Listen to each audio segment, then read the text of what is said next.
I would like to call the committee to order. The Committee of the Whole has under consideration Bill number 47, Automobile Insurance Act. Are there any comments, questions, or amendments to be offered with respect to this bill? I will recognize the member from Calgary, Elbow. Thank you, Mr. Chair. So I've already spoken at some length, I believe, about the challenges with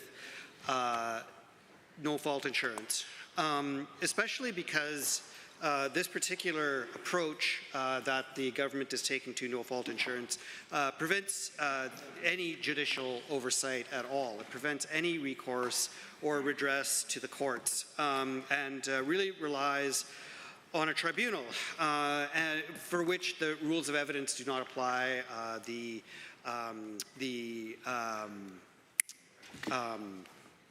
Oh my goodness, what's the act? The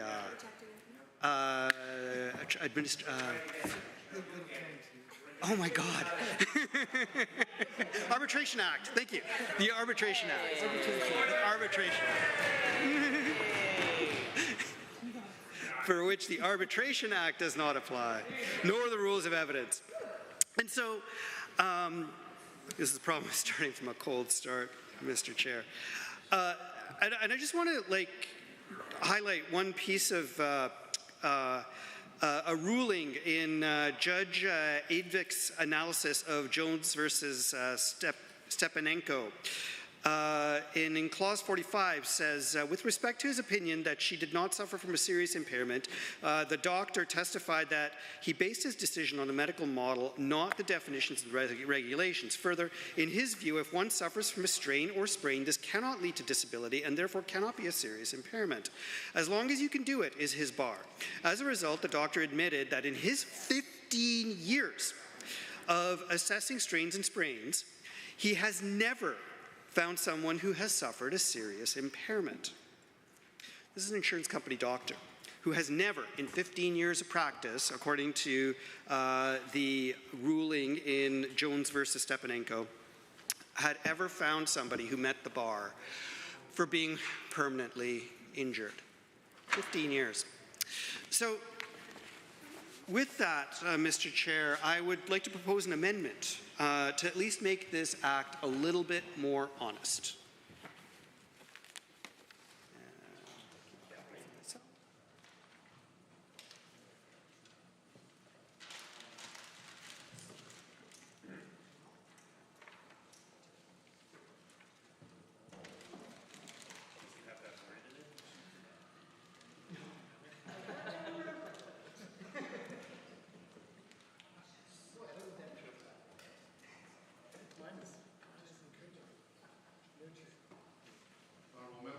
The amendment will be referred to as Amendment A1, and I would ask the member to read it into the record while the pages distribute.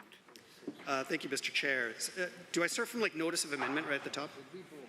Bill 47, Automobile Insurance Act. Member for Calgary Elbow to move that Bill 47, Automobile Insurance Act be amended as follows. A, in Section 1X by striking out care first and substituting no fault.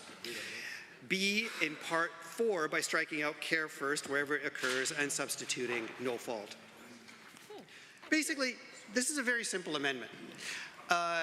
What it does is it makes very clear that the province is implementing no-fault insurance. They can use whatever terms they want. They can call it care first. They can call it, I don't know, Disneyland insurance. Give you the happiest thing in the world. Oilers win the Stanley Cup. But in reality, this is no-fault insurance. It walks like a duck, it talks like a duck, it sounds like a duck. It's probably a duck. And so I believe that the people of Alberta are much better served by simply being honest with them rather than dressing it up with some fancy words like care first, which we don't know if they're actually going to be, and just calling it what it is, which is no-fault insurance. And so it's probably appropriate that we just change the name of the panel from care first panel to no-fault panel. Thank you. Thank you. Are there any members, other members wishing to speak to Amendment A1? Seeing none. sorry, Minister, President, Treasury Board, Minister of Yeah. Finance has risen. Well, I'll be very brief. I won't be supporting this amendment. It's very important to us that people know and understand and get to know that this is a care first system. Fault still matters in this system.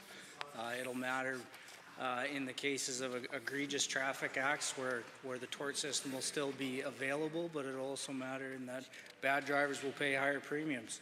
So this is about getting better care to Albertans quicker in a way that they can return to their lives in as fully a way as possible. If they're unable to recover, then they'll have support for the rest of their lives till they're 65. So we think it's the right thing to do. I won't be supporting this amendment. Thank you. Any other members wishing to provide comment? Seeing none. On Amendment A1, as proposed by the member for Calgary Elbow, are you agreed? Any opposed? And that amendment is defeated. Back onto the main bill. Are there any other members wishing to provide comment? The member for Calgary Elbow. Thank you, Mr. Chair. So disappointing. I mean, if the minister says, fault doesn't matter, then kind of sounds like no fault to me. It was just a little amendment that would have helped bring some honesty to it, to the model of insurance the province is coming up with.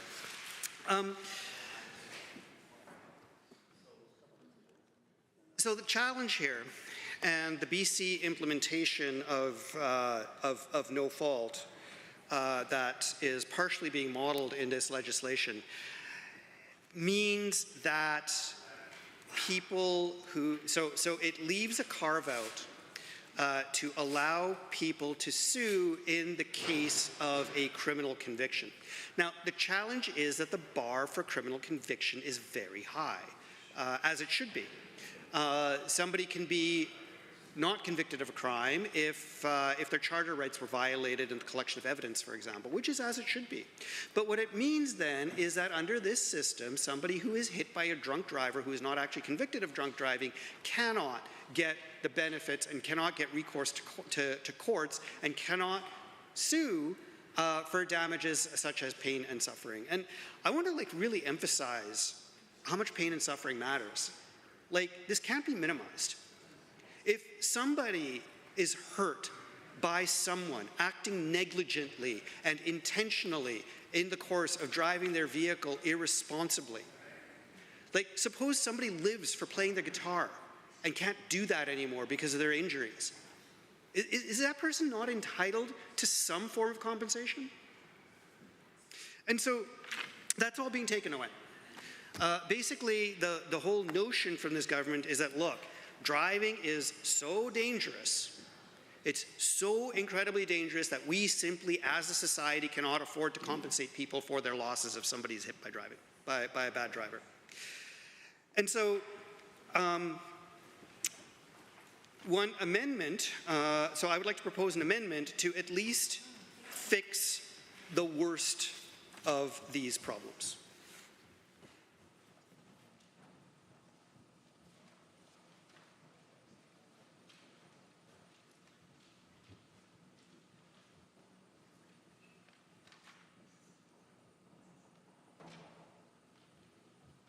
Members, the amendment will be referred to as Amendment A2, and the member can proceed to read the amendment into the record, please.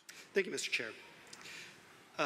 Member for Calgary Elbow to move that Bill 47, Automobile Insurance Act, be amended in Section 80, Sub 1 by adding the following after Clause C. C.1, a person other than a third party referred to in Clause C whose use or operation of an automobile intentionally caused or contributed to the bodily injury. Mr. Chair, what this amendment does is that it reserves some right to recourse to tort law, tort law goes back a very long way. Torts are basically the law of injury. It predates our system of democracy. It's basically based on the principle that if somebody hurts you, they're required to make it right.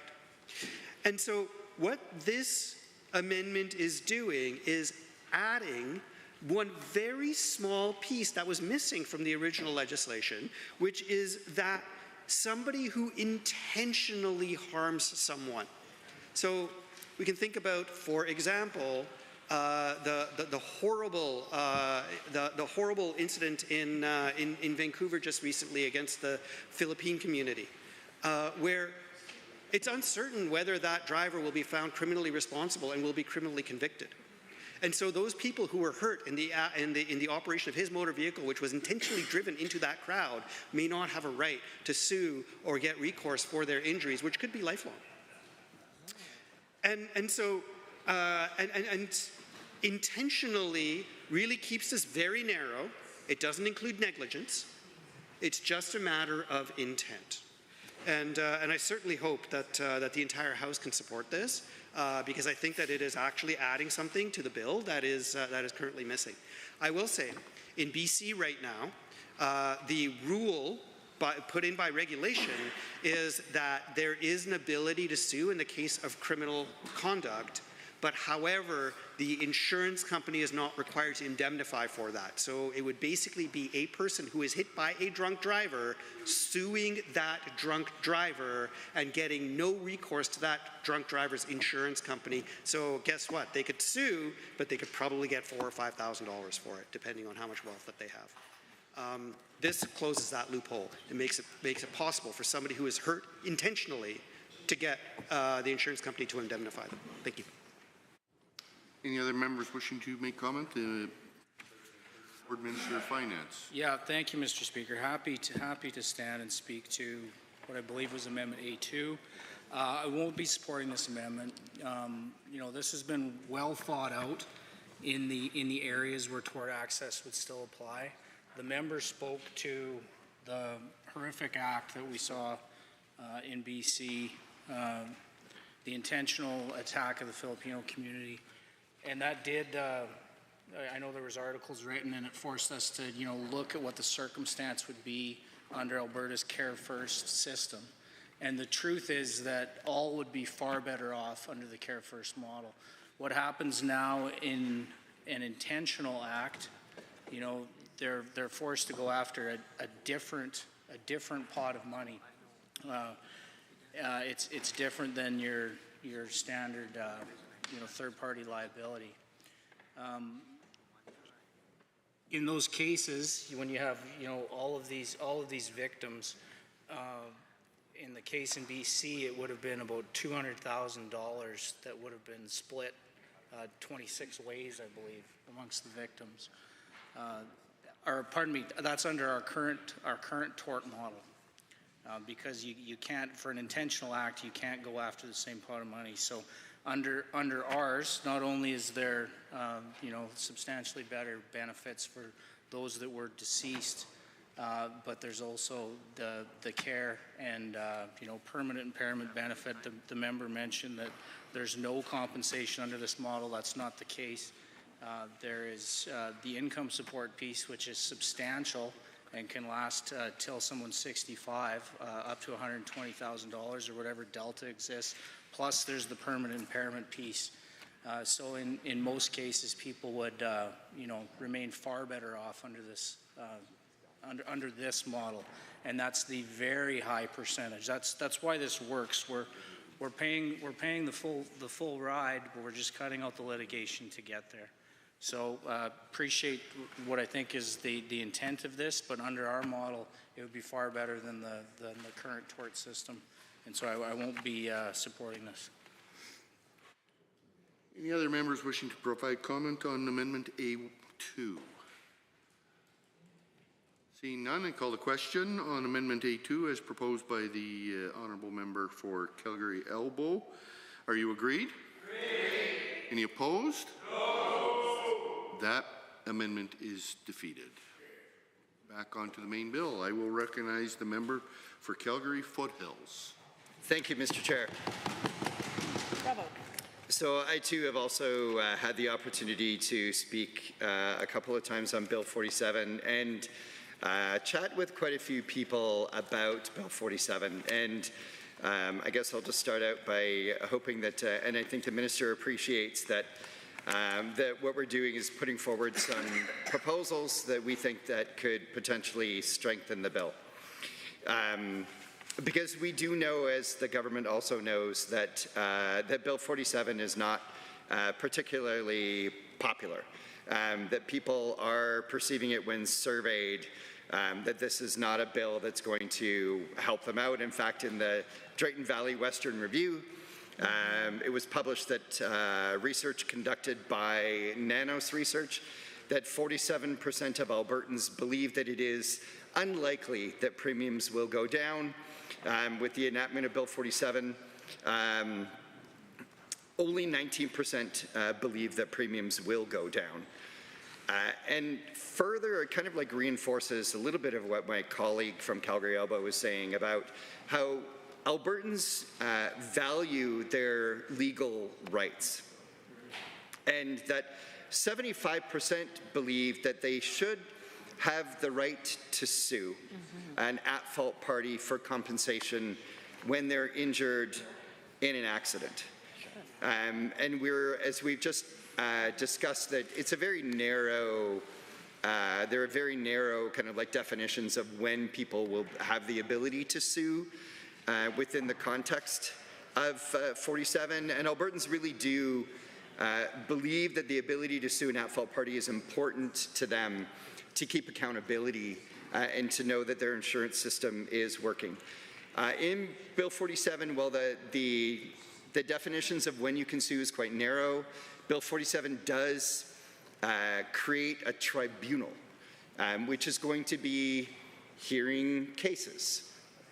It'll be quasi-judicial, and it'll be hearing cases with respect to claims and compensation from accidents.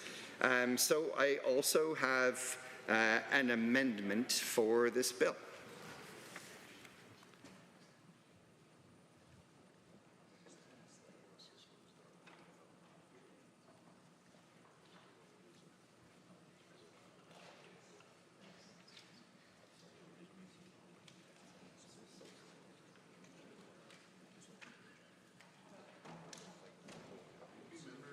Be referred to as Amendment A3, and the honourable member can proceed to read it into the record, please. Thank you, Mr. Chair.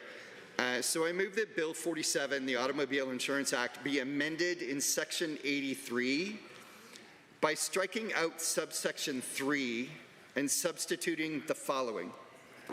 Subject to subsections 3.1 and 3.2, the minister may appoint persons under subsection 2 that meet the prescribed qualifications and eligibility requirements.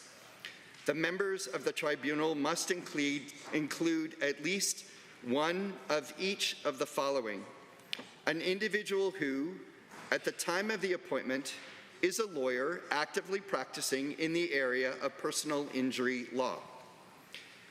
B, an individual who was in an accident within the 7-year period prior to the time of the appointment and filed a claim for compensation under a motor vehicle liability policy or in a court in relation to that accident.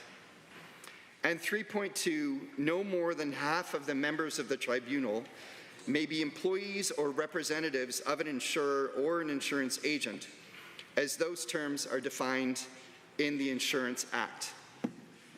And so, Mr. Chair, what we're proposing here, what I'm proposing here is that in Bill 47, it leaves the composition of the tribunal to the regulations.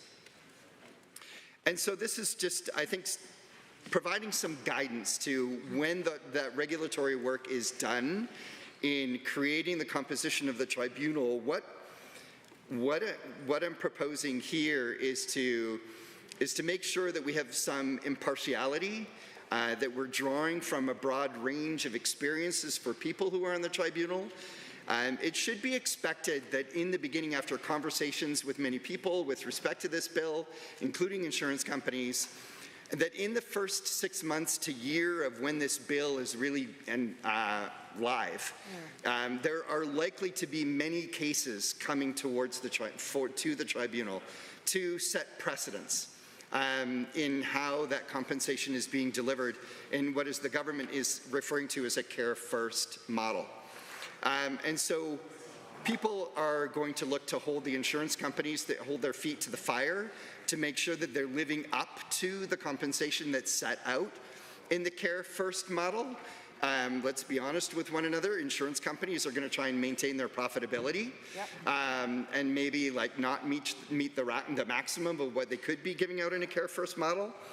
And as we heard from my colleague, an insurance company doctor saying that in 15 years they had not found any of these cases where things went on long term. But I'd like to read for a moment, Mr. Chair, a blog from full disclosure, a personal injury lawyer blog, but from one of his clients, where normally healthy and active, they find themselves still recovering. Despite timely and comprehensive treatment, including medication, therapy, and home exercise, their acute neck and back injuries unfortunately evolved into chronic pain. And by ongoing post-concussive symptoms include sleep disturbance, persistent headaches, concentration and memory issues, and post-traumatic stress disorder. The chronic pain and brain injuries are not minor matters, and they affect one's ability to function, enjoy, and contribute fully in every area of life. And to suggest that serious injuries such as theirs could be categorized as minor, and the compensation from the careless driver's insurance be artificially capped in a tiny fraction of the fair value is ill-informed and reprehensible. And so what we're proposing is that if we ensure that there's some impartiality on the tribunal, and then not every member of the tribunal is from an insurance company, we might be able to counteract some of that and perhaps give the opportunity for this proposed, as the government calls it, Care First model, to really work the way it's intended. And so I hope that the Minister of the Government will give this amendment due consideration and vote in support of the amendment. Thank you. I will. Any other members wishing to provide comment? Amendment A3, the President of Treasury Board, Minister of Finance. Yes, thank you, Mr. Chair. I appreciate that. I think this is another amendment that is well intentioned. We aren't at a place right now where we want to be that prescriptive because a lot of this consultation is still ongoing. But I will take this forward. I won't be supporting this today, but I appreciate your thoughts here, and I'll have a conversation with the department when we do get to that place in the regs, but I won't be supporting this today. Any other members wishing to provide comment? I will call the question on Amendment A3 as proposed by the Honourable Member of Calgary Foothills. Are you agreed? Agreed. Any opposed? No. That amendment is defeated, and we are back on the main bill, and I see that Edmonton Castle Downs has risen. Thank you, Mr. Chair. It's a pleasure to rise tonight to speak to Bill 47, the Automobile Insurance Act. I have to say I'm a little bit disappointed that we have put forward 3 amendments, which I would like to note were done in consultation with experts, and they were all defeated. And unfortunately, that's something that we watch this government do over and over, is they put forward legislation without really a lot of consultation or any sort of, I'm not going to say that. They put forward legislation without consultation. We have done some extensive consultation and talking with those experts that are involved in automobile insurance, specifically different sections of the Act that they are changing. And this government decided, nope, we're not going to do that. We're just going to go ahead with what we've put forward. So there's some significant concerns with this piece of legislation. I'm hearing it in the community all the time, Mr. Speaker. The cost of living in Alberta continues to go up, and we're watching a government that is doing nothing to impact that. What we're seeing is pieces of legislation like this, which is ultimately going to cost Albertans a lot more money. And so it's hard to sit in this place and watch a government that is hearing the same concerns from Albertans that we are and doing nothing about it. Instead, they're putting forward pieces of legislation that unfortunately has negative impacts on Albertans that are simply struggling to just make ends meet, Mr. Speaker. When we were listening to the arguments for the amendments, I find it concerning that it was just a straight out, no, we're not gonna do that. We've seen this government over and over put forward legislation related to insurance that is really in the best interest of insurance companies. In the last legislature, the 30th legislature, we watched them take away the rights for Albertans to have multiple physicians bring forward concerns when there was an automobile accident. So what that meant was that if there was multiple experts, multiple injuries, they had to choose one that was allowed to come forward and provide information. That has a direct impact on the ability to move forward in any sort of litigation or compensation for that accident that people are entitled to. We watched this government in the previous legislature take away concussion as a serious injury, which the more and more research that's done on concussion,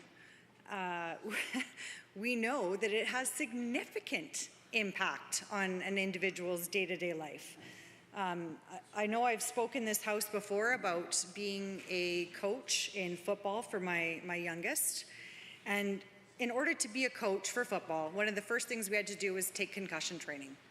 It's significant what happens to your brain, yet the science that supports concussion was completely disregarded, and this government went ahead and took it away as part of an automobile accident as a serious injury.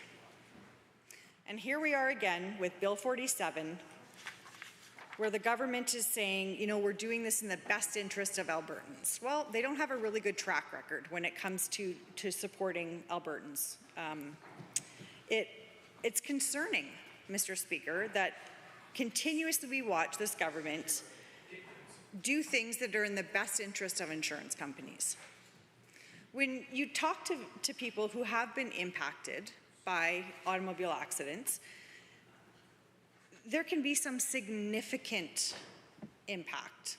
The member that was speaking before me was talking about PTSD. Now, that is something that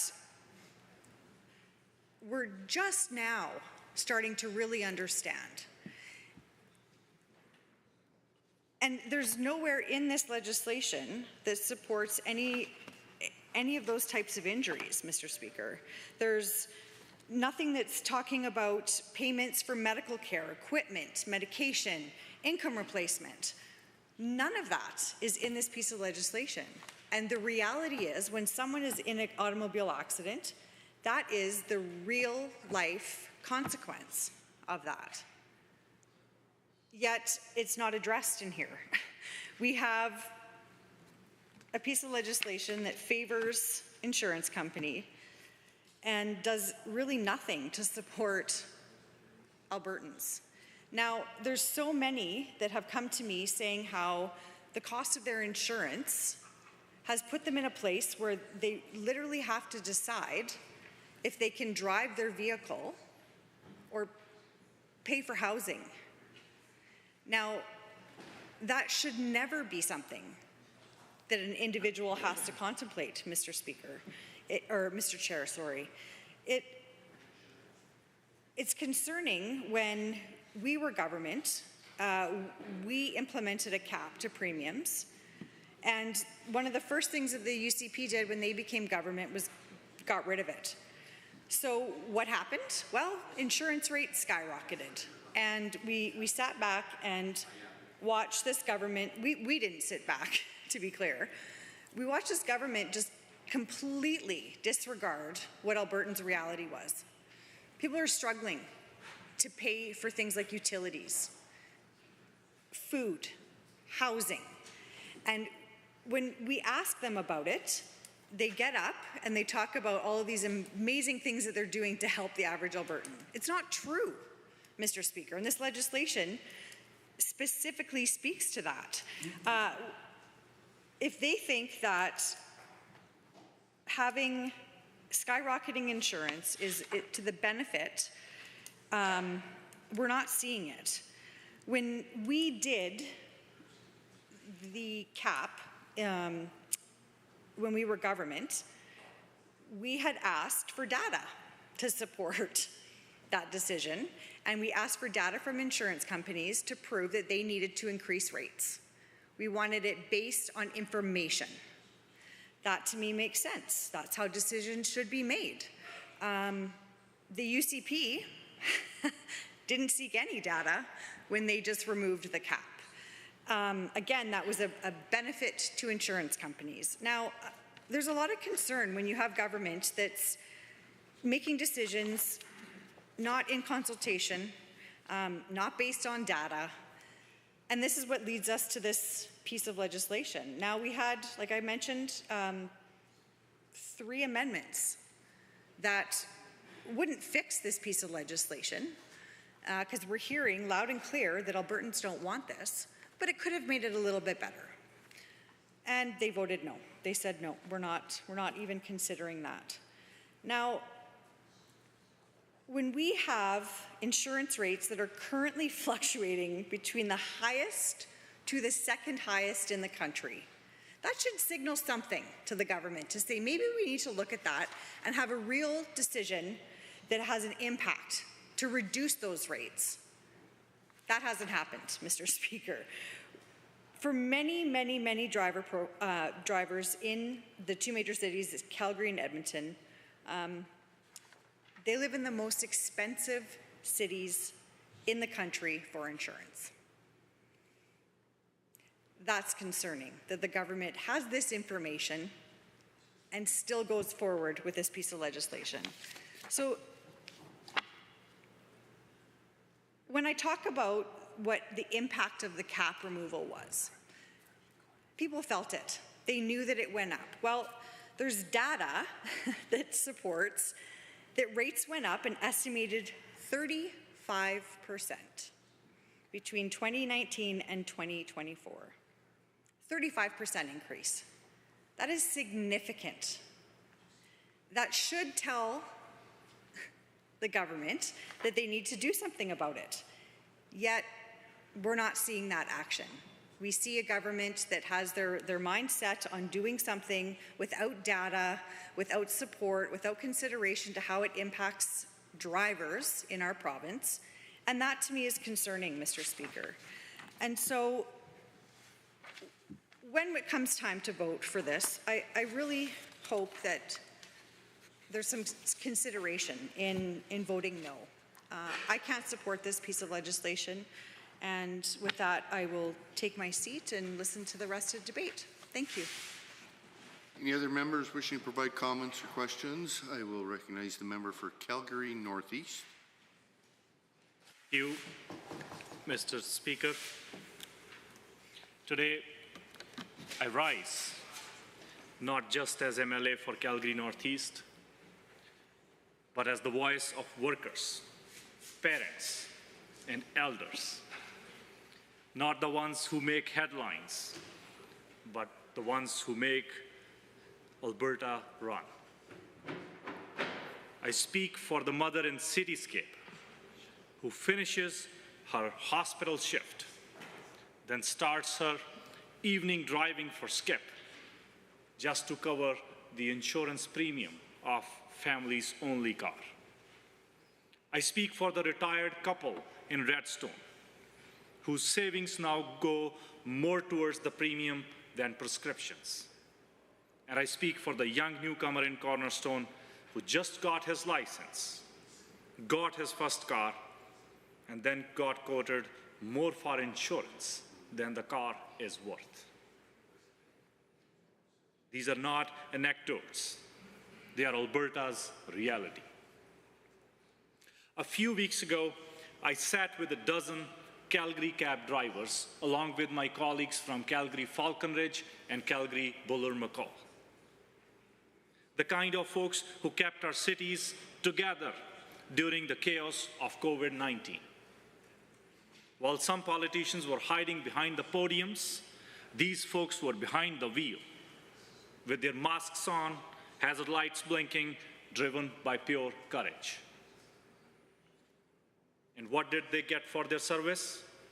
Skyrocketing premiums, layers of red tape, and a government that watched them get drenched in hailstorms in 2020 and 2024. Mr. Speaker, Bill 47 is being sold like a care-first policy, but it looks more like a profit-first and people-last policy. And the UCP say it's modeled after Manitoba's. But in Manitoba, insurance is publicly delivered, publicly accountable, and publicly affordable. And this bill, this is Manitoba in name, but Mississippi in method. And let me share with all my colleagues how it is. This bill proposes a no-fault system, because under Bill 47, if someone crashes into you while texting, you're out of luck unless they are criminally convicted. No lawsuit, no pain and suffering claims, no justice, just paperwork. Mr. Speaker, the Canadian Bar Association has already warned that no-fault systems often shift costs from insurers to public health systems. Think about that.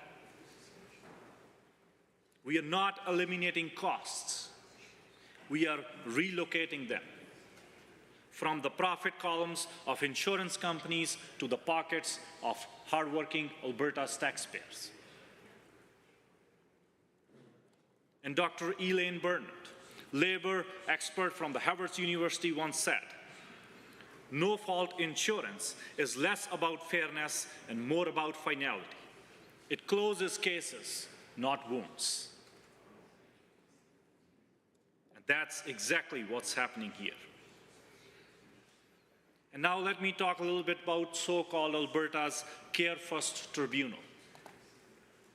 It sounds gentle. It sounds fair. But let's decode that. Every member on this tribunal is appointed by the minister. No transparency, no public oversight. And if your claim is denied, you just get 30 days. 30 days to file, appeal, and gather every receipt and report. That's not tribunal, Mr. Speaker. That's a trap clock. And who will sit on this tribunal? Will it reflect Alberta? Will it include voices from Skyview, from Cityscape, from Cornerstone? Or will it be a few folks whose only commute is from a boardroom to a golf cart? And let's talk about some of the most outrageous sections in this bill. Section 10 allows insurers to stop your treatment if they decide it's not likely to help. What does that mean? Likely? Likely by whose standards? Doctor standards and adjuster standards, or the insurance company's spreadsheet standard? Section 33. This section says if you are over 65 and unemployed, you don't qualify for income replacement. So if you are a senior working part-time to keep the heat on, you're out. Try GoFundMe. That's what the UCP says in this bill. Section 49 puts a 5-year cap on non-catastrophic injuries. But trauma doesn't follow time cards. Ask a physiotherapist, ask a trauma counselor, ask a survivor. Mr. Speaker, I spoke to Baldev Singh, a local truck driver in my riding of Calgary Northeast. He was rear-ended in 2021. He went to physio, struggled to return to full work, and after 6 months, his benefits were challenged. And under this new system, his pain would have been dismissed with a denial letter. And this bill is not designed with Baldev Singh in mind. It's designed for boardrooms. And now the government boasts this will save Albertans $400 a year. And let's decode that and let's look at the math, Mr. Speaker. Rates are going up 7.5% this year and again next year. That's a 15% hike on a $2,500 annual premium that is $375. So congratulations, Albertans. You get a $400 rebate after paying $375 more.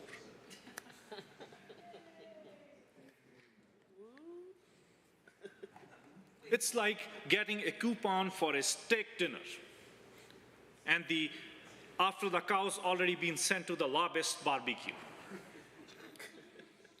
Mr. Speaker, let's learn from our neighbors, not copy their failures. Michigan had the most expensive car insurance in the US until it reformed its no-fault system in 2020, because that entire model became a scam. Florida's no-fault model turned into an insurance fraud playground with fake clinics and staged accidents. Colorado, Georgia, Connecticut, all scrapped no fault. Why? Because it didn't work. And here in Alberta, we are copying their models, the failed models from the US.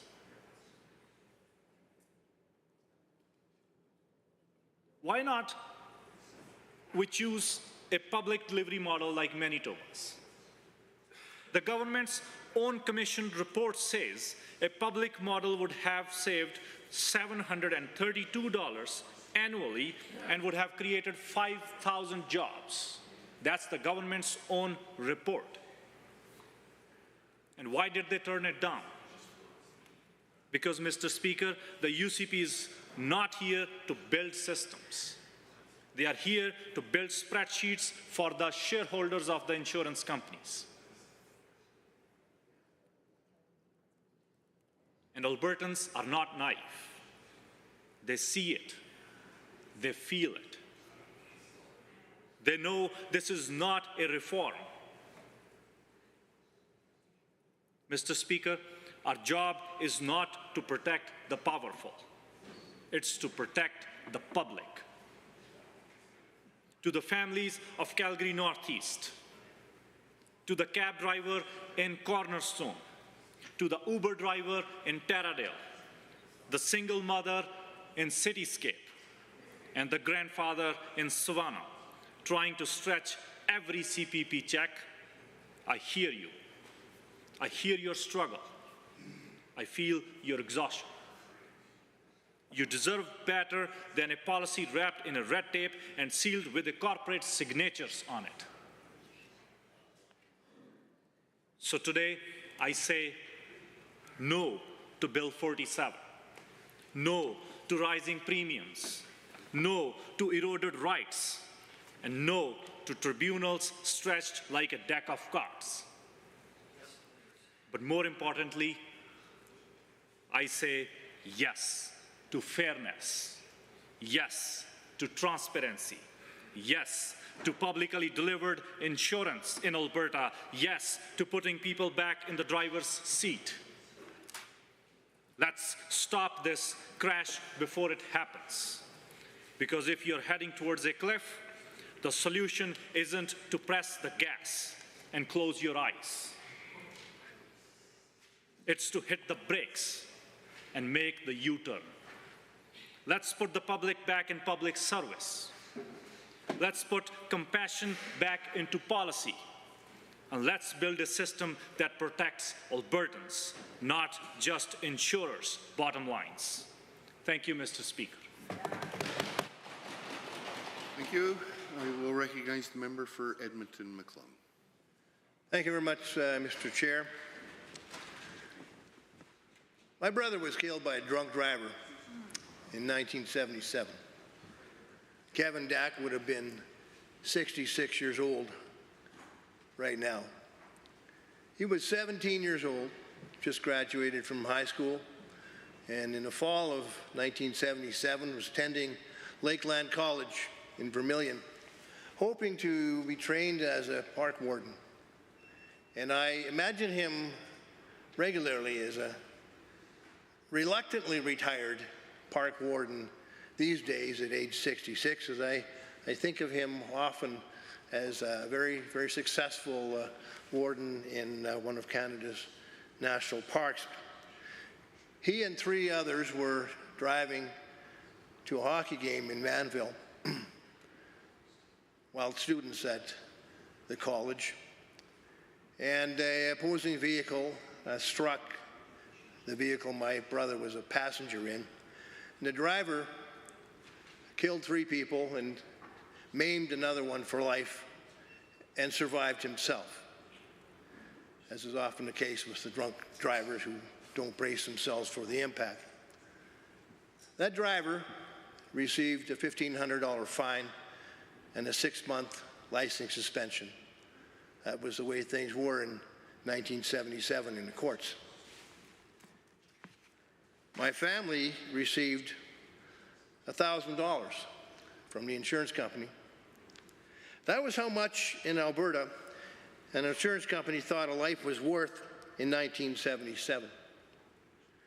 And it seems to me that the UCP, by passing Bill 47, seems to agree with this sentiment. This is one family's story, Mr. Chair, but it is multiplied thousands of times over. So what this bill is doing, Mr. Chair, this Care First bill, it really means that, in my view, the government couldn't care less about the rights of Albertans to full compensation for injuries caused by the driver to others. What this bill does is totally disregard the story behind my family and thousands of other Alberta families' stories who suffered tragic losses, which are life-changing, never forgotten incidents. When that phone rings, Mr. Chair, and the family's together in the house and it's 10 o'clock at night, and you just know something terrible happened. I'll never forget walking over to the community hall where my dad was volunteering at a community event, having to tell him the horrible news after ushering him out of the hall. And the whole hall fell silent because they knew, when they recognized a community member going into that hall, they knew something was wrong. And I had to tell him, sitting in a truck, that his son, my younger brother, probably wasn't going to make it. And then gathering the whole family to get down to the emergency room at the General Hospital to see him one last time. And of course, when you're ushered into the quiet room, Mr. Chair, you know where you're going. And of course, the news came, and we knew that he had died. And his 5 siblings and my parents were forever shocked and saddened and changed, and our family never was the same again. I mean, it is just any family that goes through that, when you're that close, losing somebody at that age is never, never the same. And I shudder to think myself, Mr. Chair, how many families will be denied the right to full and fair compensation, not only for those that are killed as a result of the actions of another driver, but those that are severely injured. The individual who survived that crash received little to no compensation, Mr. Chair. And this legislation, this no-fault legislation, is something that should not be considered lightly. We're going down this road in Alberta apparently to save people money on their insurance company, on their insurance rates. That is a debatable point, Mr. Chair, as to what actually people might save as a result of adopting this no-fault insurance. What are we giving up in exchange, and what rights are we burying forever if this legislation is passed? It's a right of a family to justice by way of compensation, not probably being paid for by the individual who caused the harm, but that individual's insurance company and perhaps the unsatisfied judgment fund in Alberta in the event of an uninsured driver. But what we're actually giving up is the lifelong ability for somebody who's injured severely in an accident such as this to live a life with dignity, Mr. Chair. Injuries suffered in motor vehicle accidents are consequential, and they are debilitating, and they are expensive. They are not covered anywhere near to the extent that they need to be by no-fault insurance rates that set the ceiling for certain compensatory damages for injuries suffered as a result of somebody's negligence in a car accident. It doesn't come even close, Mr. Chair, to allowing a person to live with dignity after being ravaged by a motor vehicle accident and suffering devastating injuries. So I call upon the government to give some sober second thought to what they're doing here and pull this bill. Pull it, even at this late stage, Mr. Chair. It's a mistake. It's a wrong. And Albertans will hold them accountable for it, because I am not alone. My family is not alone, Mr. Chair. We potentially had the opportunity to sue for greater damages, even back in 1977. But going through that trauma was a decision made primarily by my parents. Going through that trauma was something we couldn't contemplate. The trauma of years of litigation for an unknown potential result in 1977, when an insurance company could potentially drag things out longer than a family who was victimized could withstand. So in the whole context of this bill, Mr. Chair, I wanted to bring it home. I wanted to make it real, because this is what Albertans are thinking about in their homes, in their living rooms, in their coffee shops, when they're talking about their insurance, and they're talking about the rights of those who were harmed in a motor vehicle accident to actually sue for damages. Believe me, Mr. Chair, everybody in those conversations, including many in this room who are members of the legislature, will know somebody who knows somebody, if they don't actually know somebody intimately, who's been damaged in a motor vehicle accident and has suffered great injury.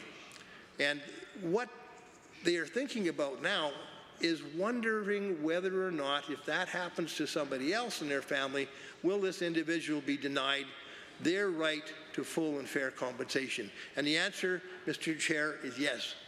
That is what this legislation will do. It removes the right to full and fair compensation from a family, from an individual, if indeed they've been injured in a motor vehicle accident by somebody else's negligence.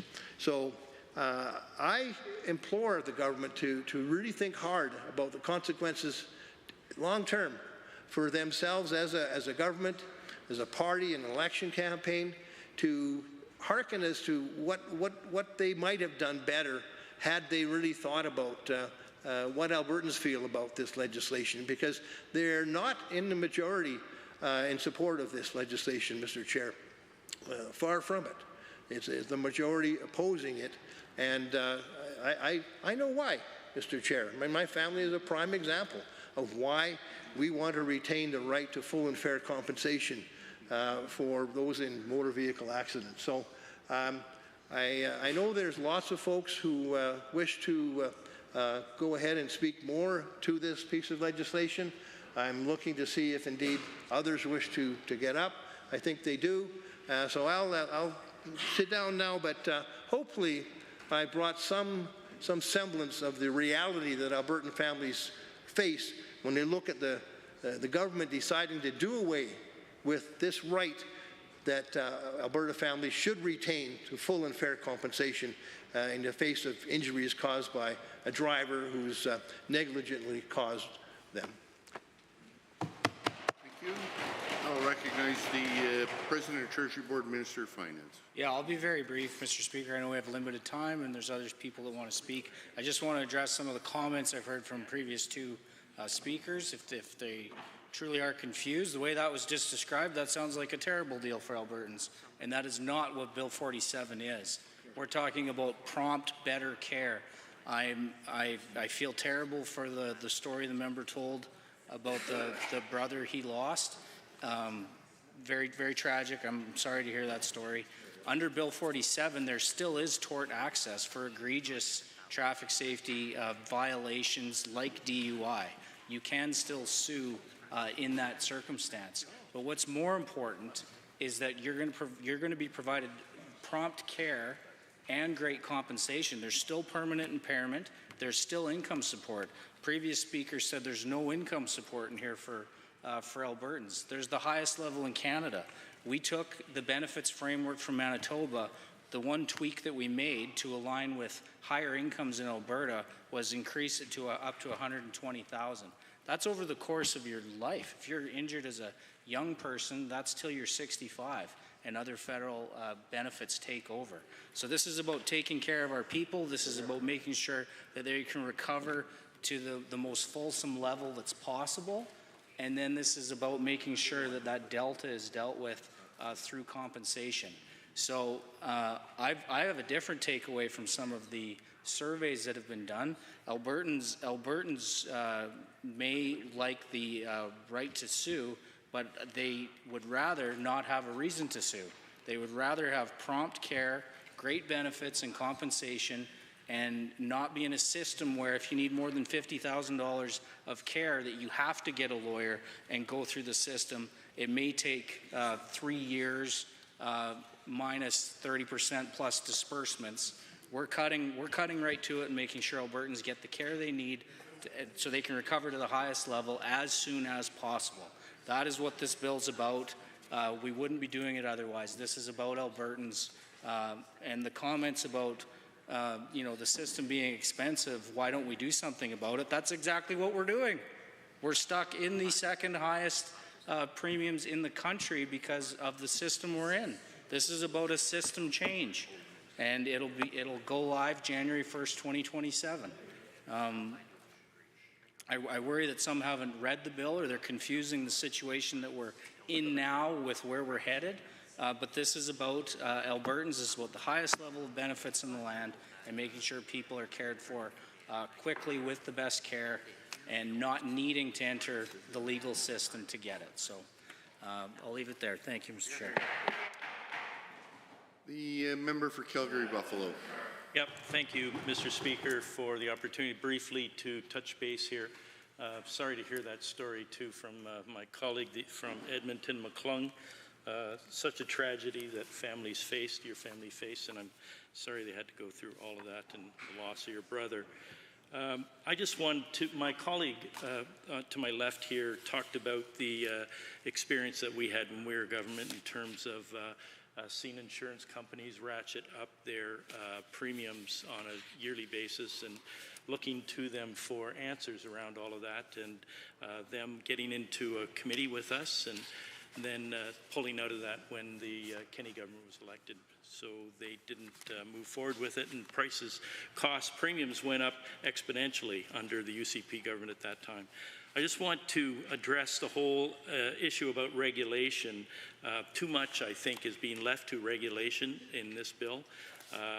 There are 14 times where reasonable and necessary expenses will be left to regulation, or the setting of regulation. And I started to go through and find some of those myself, and I can see under Section 38, determination of entitlement to permanent impairment benefit. Towards the end of that section. It says calculate and determine the amount of permanent impairment benefit to which an insured is entitled in accordance with the regulation. Don't know what that's going to be. I think that would be really important for people to understand. Determination on the section 45, determination of entitlement of death benefit payment or reimbursement. 45(1)(b) talks about calculate and determine the type and amount of death benefit to which a person is entitled in accordance with the regulations. Those aren't before us. Those will be drafted, brought forward to the Executive Council at some point, probably, and approved there. End of income replacement benefit, non-catastrophic injury. It starts with section 49(1), subject to this section and the regulations. I could go on, Mr. Speaker. There are many, many instances here where Bill 47 talks about the regulations that will be developed in the future and brought forward. But I can tell you at this time, I won't be supporting this bill because I don't know what any of those numbers and amounts are going to be. They may be talked about, they may be working them up, but they're not in this bill. You know, we're at a time when we need to, as colleagues here have said, look to not restrict, we need to assure Albertans that their paycheck can cover all their costs. And what we know is we're the highest premiums for insurance in the country, and Albertans are suffering under that, as well as other costs that have gone up under this government. So again, with that being said, and my, of course, feelings and condolences to my colleague, I'll sit down. Thank you. I will recognize the Minister of Justice. Thank you, Mr. Chair. And I move that the committee rise and report progress on Bill 47.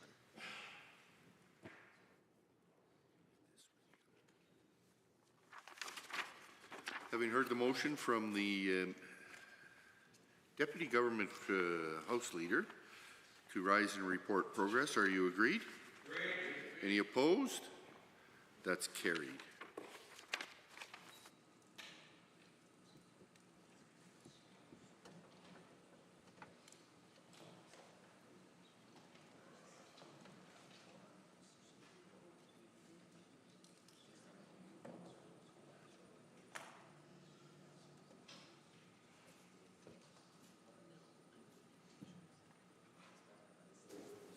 The member for Bonnyville, Cold Lake, St. Paul.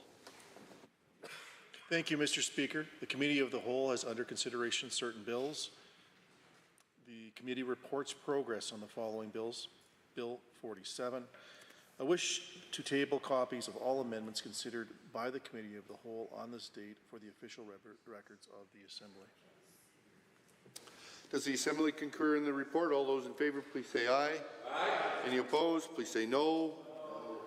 It is so ordered. Under Government Bills and Orders for third reading, Bill 45, Critical Infrastructure Defence Amendment Act of 2025. Honourable Mr. Amory. The Honourable Minister of Justice. Thank you very much, Mr. Speaker. I'm pleased to rise and move third reading of Bill 45, the Critical Infrastructure Defence Amendment Act 2025.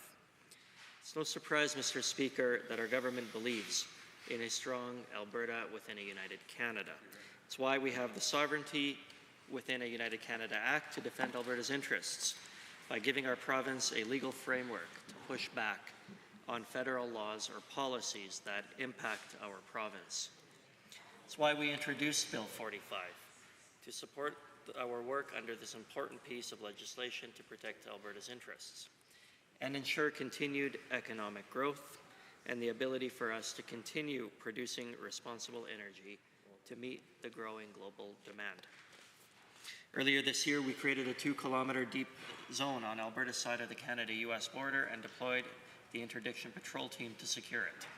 Now we're moving that zone into the Critical Infrastructure Defence Act, so the definition of essential infrastructure is listed in one place. This is simply some legislative housekeeping. Second, Bill 54 will also designate oil and gas production sites and facilities where emissions data and records are held as essential infrastructure. Updating the definition of essential infrastructure would help secure our province's economy and provincial jurisdiction.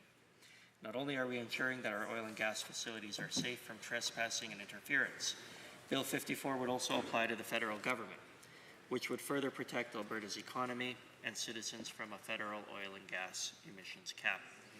That's why Bill 45 is important, Mr. Speaker. The Premier and my Cabinet colleagues have spoke at great length since we formed government, but especially in recent months, about how we cannot let Ottawa continue to stand in our way. We will not tolerate the continuous unconstitutional overreaches made by the federal Liberal government. That's why I encourage all members of this Assembly to vote in favor of Bill 45, so that we can continue producing energy for the world and protect our province and all Albertans from more disastrous Liberal policies. Thank you. Are there any members wishing to make comment? The member for Calgary, Boulard-McCall. Thank you. Mr. Speaker, I rise to offer some brief comment on this bill. This bill does nothing of the sort that Minister mentioned. It is a political stunt. It's a political theater. And it only helps this government to distract from the issues that Albertans are facing, be that cost of living crisis, be that threats coming from south of the border, be that Albertans' access to health care, access to education, and other things that we hear routinely from our constituents. So what does this bill do is that it designates all lands within 2 kilometers of Alberta U.S. border as essential infrastructure. This was already done through regulation earlier this year on January 29, 2025. And if government was doing anything in those 2 kilometers, they already designated that land as critical infrastructure. They had that in place, but again, they just thought that it will be a good use of this legislature's time to codify something that they already have in the regulation. Second thing, it classifies oil and gas facilities where production and emission data are stored as essential infrastructure. Government did not consult on this change, and that data doesn't belong to this government. This government, I guess, like any other right-wing government, they champion free market economy, where investors are free to invest as they see fit, and government facilitates them with lower taxes, government facilitates them with less regulations, government facilitates them with all kind of sweet deals, but here government is taking over the data of private businesses that doesn't belong to government, and those businesses are not happy about it. And I think, again, that's a constitutional, that's a government overreach, and government is failing to stay in its lane that they always preach to everyone else. So government is going quite far off here when they are declaring private businesses' data as their own. Third thing that it does, that this bill also binds the government of Canada. That's something new. The last school I went to, they said that that would be something that's not constitutional. That would be something that's not legal, but somehow government and its lawyers think that they can bind Government of Canada with their bills. So the way constitutional division of power works, that section 91 and 92 specify the jurisdiction, exclusive jurisdiction of the parliament in provinces.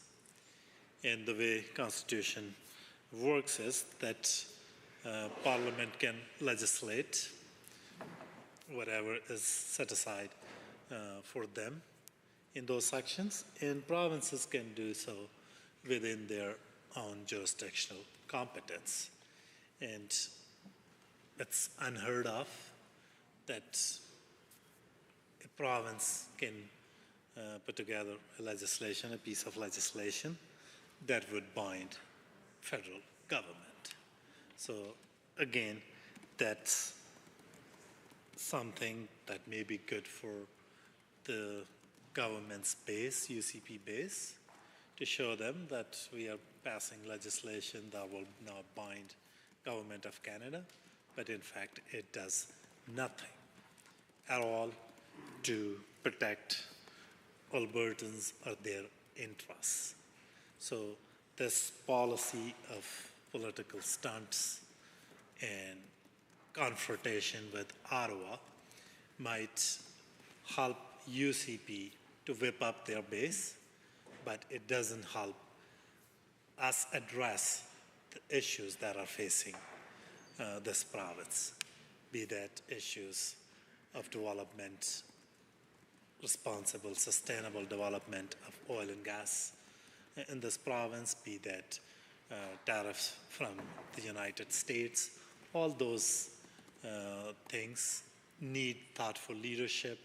All those decisions need this government to step up, show leadership, and work with other orders of government to work in the best interests of our province and Albertans. Again, this bill does nothing to help Albertans in any way, shape, or manner. It doesn't help address issues that Albertans are facing. This is just a performative political stunt, and I urge all members of this House to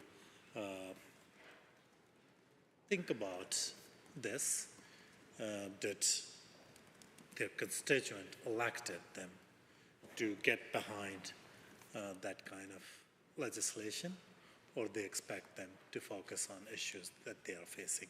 So with that, I am urging all members of the House to oppose this piece of legislation. Any other members to Bill 45, the Honourable Member from Tindcourt.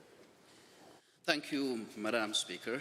I rise to speak to Bill 45 as the member for Calgary, Lamarcall, alluded to. The bill designates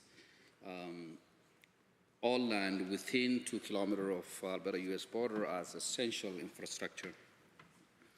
So the question is that whether this bill will address, or what does this bill address that we have. The 2 kilometer designation is not about public safety, in my view, Madam Speaker. It is about political optics.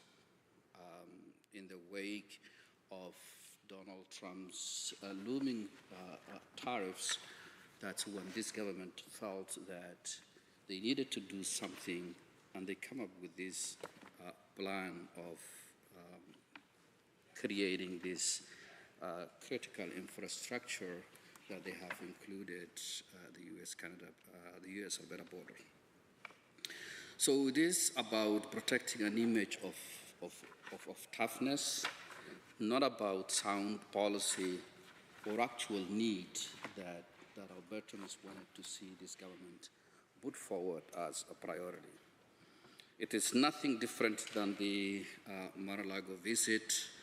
It's nothing different than the selfies in Florida, and it is nothing different than sharing a stage with Ben Shapiro, which has nothing to show for, whether it is diplomacy or whether it is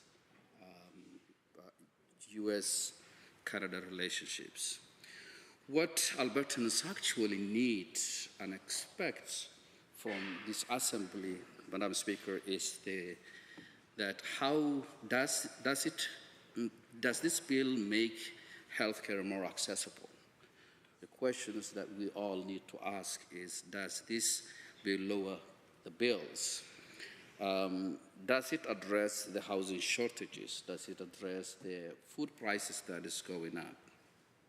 And the answer is no. Bill 45 doesn't. What it does is it spends public dollars on a symbolic enforcement zones, which doesn't improve the public safeties and doesn't improve the livelihoods of Albertans.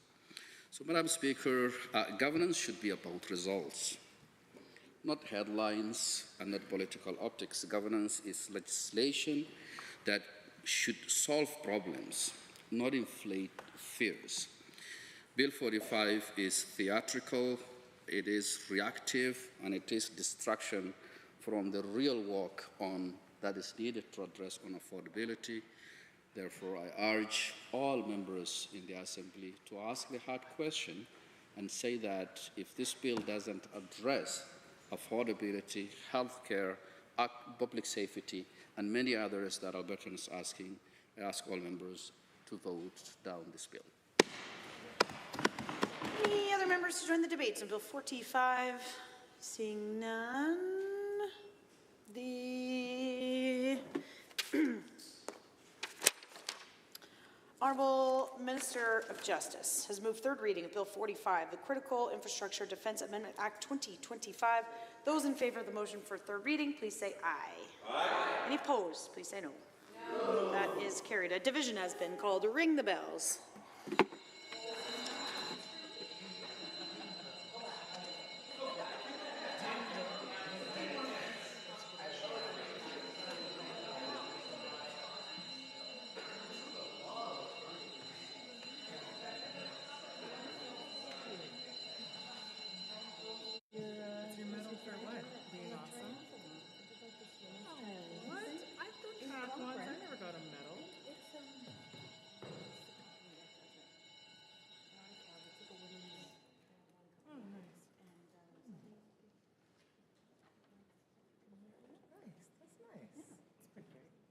Matches your pen. I love it.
one. Honorable members, a division has been called on third reading of Bill 45. All those in favor, please stand. Honorable Mr. Sigurdsson, Honorable Mr. Nicolaides, Honorable Ms. Schultz, Honorable Mr. Williams, Honorable Mr. Glubish, Honorable Minister LaGrange, Honorable Mr. Horner, Honorable Mr. Scow, Honorable Mr. Ellis, Honorable Mr. Amory, Honorable Mr. Newdorf, Honorable Mr. Lowen, Honorable Mr. Wilson, Honorable Mr. Jean, Honorable Mr. Dreeshen, Honorable Mr. Nixon, Mr. Wright, Mr. Rosewell, Honorable Mr. Turton, Honorable Mr. Yassine, Honorable Mr. McIver, Honorable Ms. Furr, Honorable Mr. Jones, Honorable Mrs. Sani, Mr. Getson, Honorable Mr. Nally, Honorable Mr. Long, Honorable Mr. Hunter, Mr. Yao, Mr. Stephan, Mr. Van Dyken, Mr. Sear, Mrs. Johnson, Mr. Weeb, Mr. McDougall, Mrs. Petrovic, Mr. Lunty, Mr. Weeb, Honorable Ms. Armstrong-Homenuk, Ms. de Jong, Mr. Bouchard, Mr. Singh, Ms. Lovely. Dick. Any opposed, please stand.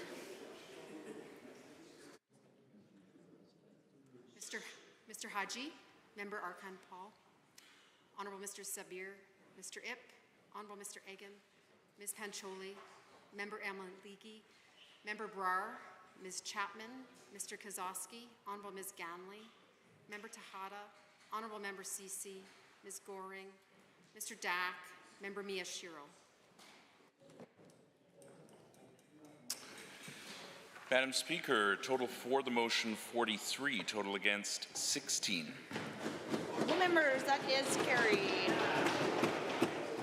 Bill 45, Critical Infrastructure Defense Amendment Act 2025 is now read a third time.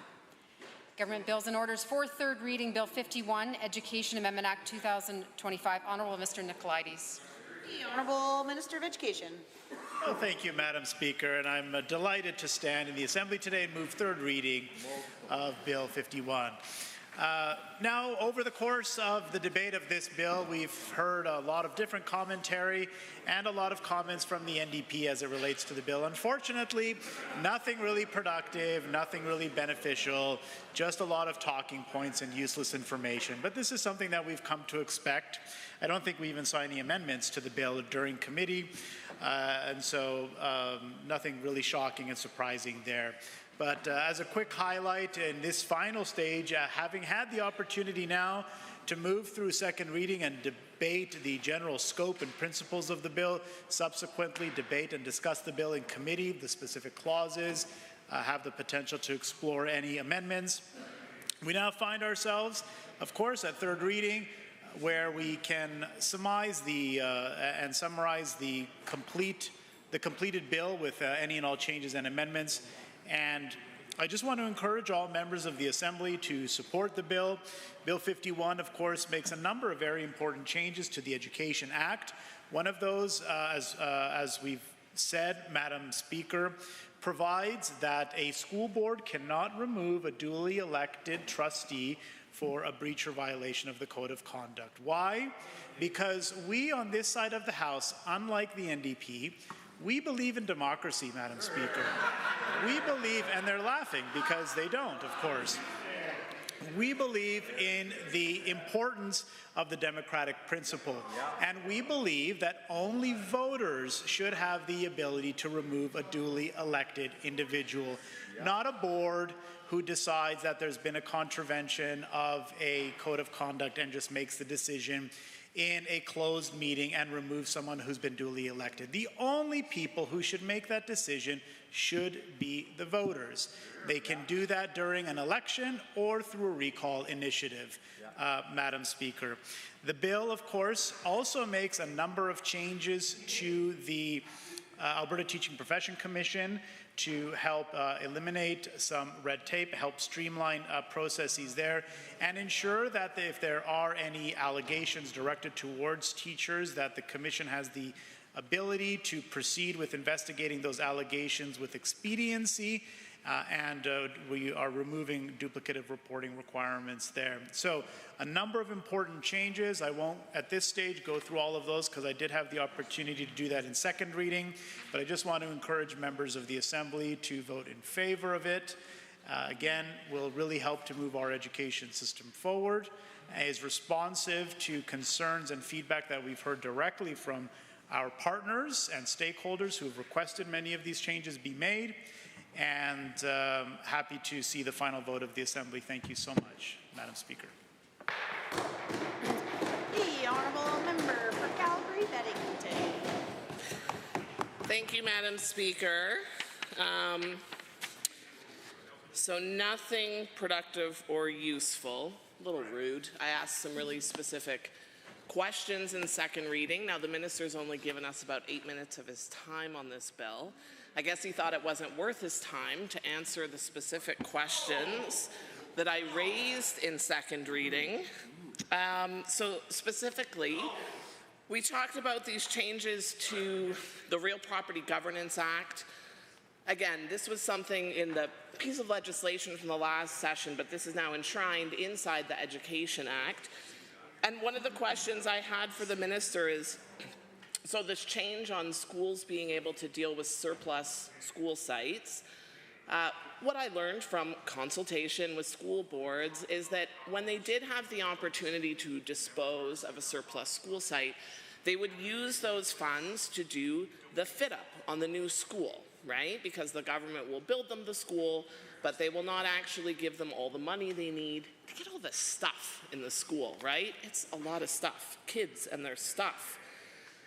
And so I had a question about whether or not there were going to be any changes to how funding for school fit-ups were going to happen, given that we're removing this revenue stream from school boards. So we didn't hear an answer to that. On the Alberta Teaching Profession Commission, now the minister had, the minister had just mentioned an elimination of red tape, but of course there are some really specific concerns around the Alberta Teaching Profession Commission right now. The biggest of which is that it is completely incompetent under this government's control. So I had mentioned that when the ATA managed this process, they were able to hold between 25 and 30 hearings per year. And now the best data that we have has shown that under the government's control, they've had two hearings in 18 months. So again, we talked about this a lot at second, that of course, very rare where we have a serious case come before this Professional Code of Conduct Board. But of course, when that serious case does happen, we actually want it to make it to a hearing, right? It's very important. This is about the health and safety of our kids. And so I had specific questions for the minister about how the bill was going to address the backlog of complaints that we know still needs to be dealt with, whether this bill does anything to set timelines on those complaints, because again, I'll remind the House that there are some teachers who have had a complaint before this commission for over 300 days, right? So these are obviously not reasonable timelines for someone to have like a professional code of conduct violation just sort of hanging over their head. So didn't get to hear an answer from the minister on that, unfortunately. The minister just mentioned concerns from stakeholders, and I think maybe here he was just mentioning, I think he was talking about emails. He got some emails. So when we were talking about this change to the school, the ability to remove a school board trustee for violating their code of conduct, and of course, we've talked about the example because it's pretty much the only example, the school board trustee who was removed after she, and a lot of people say compared, but that's not the right word. What she did was equated. She equated the Nazi flag to the pride flag, right? And so she was removed after ignoring sanctions from her fellow trustees. She was removed from her position. But again, as we raised in debate, This was not a concern that was flagged by stakeholders. This was not something that the government did any kind of consultation on. The minister had received some emails. So that was what that change was based on. So I think it's a bit rich to stand up and talk about concerns from stakeholders when we're just talking about, who knows, 1, 2, 3 emails? Who were they from? We don't know, because no consultation was done. The government didn't bother to do consultation. They didn't bother to give us any information about this change, to suggest that side of the House believes in democracy more than this side of the House. We have Bill 54 in front of us right now, where we are making it harder for people to vote, right? The Chief Electoral Officer has flagged specific concerns around access to special ballots. That's supposed to be what makes the whole getting rid of the vote anywhere. Gosh, why make it easy for people to vote, right? If you love democracy, you make it hard for people to vote. You make it work, right? They gotta want it to be able to vote. Ridiculous. Obviously, vote anywhere is something that promotes actual democracy. Students should be able to vote on their campuses. Oil field workers should be able to vote at their work sites. And what is the rationale for taking that away? We don't know. We don't know. No rationale is provided. We're told there was probably an email. Member from Edmonton White Mud just nailed it, I think. There was probably an email about it, and that's where that came from. And the line we're sold on that is, oh, expanding this access to special ballots. Well, except it turns out Chief Electoral Officer tells us, no, that's not what's happening, right? That the timelines on special ballots are actually going to make it harder. So please, do not stand up and try to lecture us on a love of democracy when you are actively trying to make it more difficult for people to vote. Oh, and the final question, sorry, I really don't need to go on and on. Just a little bit irritated. When we're talking about that removal process of school board trustees, right? So first of all, to suggest that the recall petition is a legitimate way to remove anybody from public office is absolutely laughable, right? A 40% bar on voters. Now, I think we have legislation in front of us right now that's changing it, right? They do want to make it easier. But the complication, of course, with school boards is that you don't know who the electors are. There's up to 3 boards in any given area. So how do you know? How do you know who votes in public, Catholic, or Francophone? How do you identify the voters that you need to get signatures from to remove a school board trustee? Now, I raised this in second reading as well, hoping that the minister would come back with some information on how exactly that process was going to look for Albertans. He's too busy to answer the questions, unfortunately, but to stand up in here and suggest that nothing productive or useful was said, that we didn't have valid questions about this bill, it's a little bit frustrating. It's a little bit frustrating, Madam Speaker. So we've still got a few minutes here, so I'm going to sit down and I'm going to see if the minister feels like it's worth his time to pop up and answer some questions about his so great bill.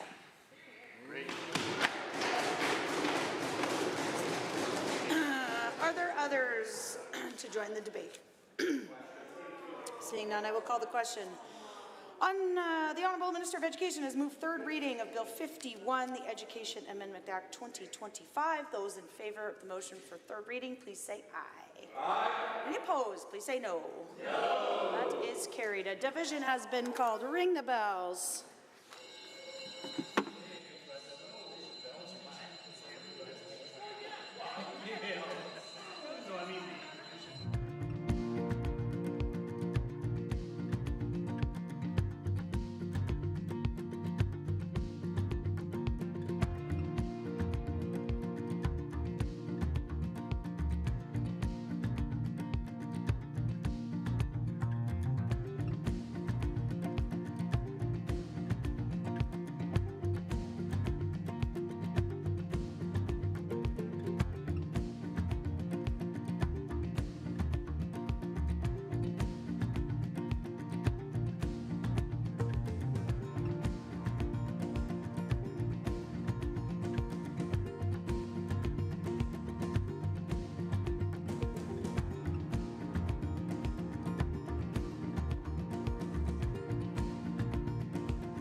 members, a division has been called on third reading of Bill 51. All those in favor of the motion for third reading, please say aye.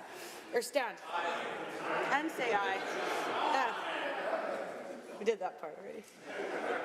Honourable Mr. Sigurdsson, Honourable Mr. Nicolaides, Honourable Ms. Schultz, Honourable Mr. Williams, Honourable Mr. Glubish, Honourable Minister LaGrange, Honourable Mr. Horner, Honourable Mr. Scow, Honourable Mr. Ellis, Honourable Mr. Amory, Honourable Mr. Newdorf, Honourable Mr. Lowen, Honourable Mr. Wilson, Honourable Mr. Jean, Honourable Mr. Dreesen, Honourable Mr. Nixon, Mr. Wright, Mr. Rosewell, Honourable Mr. Turton, Honourable Mr. Yassine, Honourable Mr.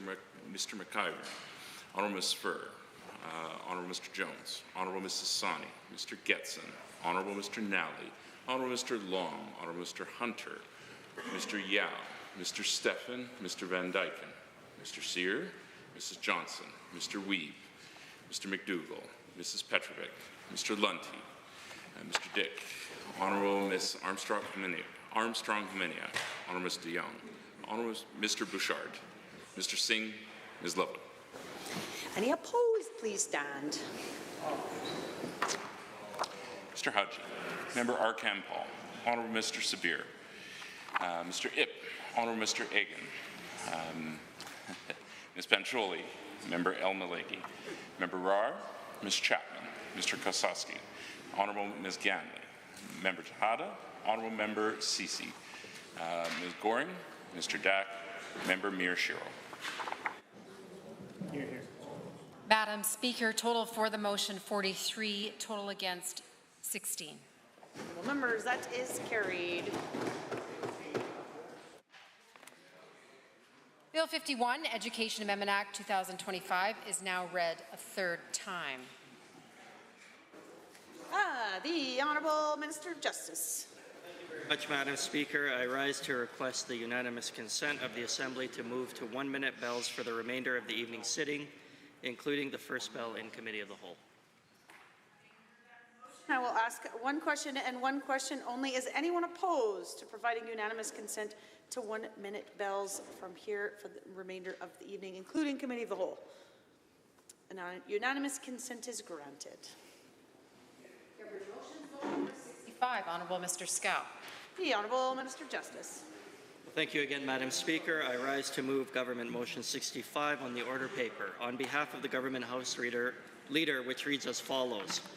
Be it resolved that when further consideration of Bill 46, Information and Privacy Statutes Amendment Act 2025 is resumed, not more than 1 hour shall be allotted to any further consideration of the bill in Committee of the Whole, at which time every question necessary for the disposal of the bill at this stage shall be put forthwith.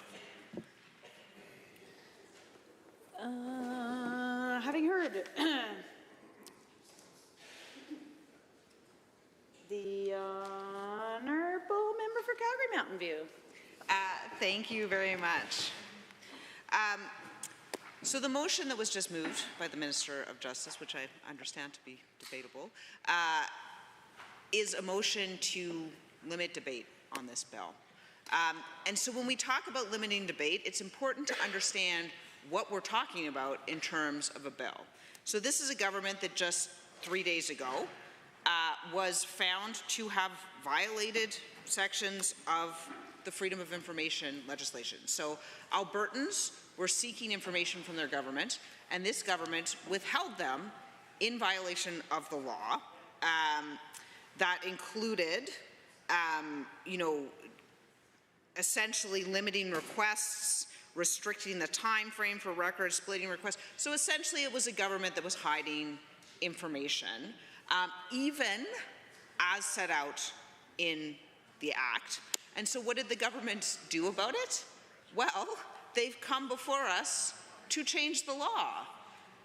Not to change their actions, not to be more transparent, but to change the law so that the action which they took previously, which was illegal at the time, will no longer be illegal.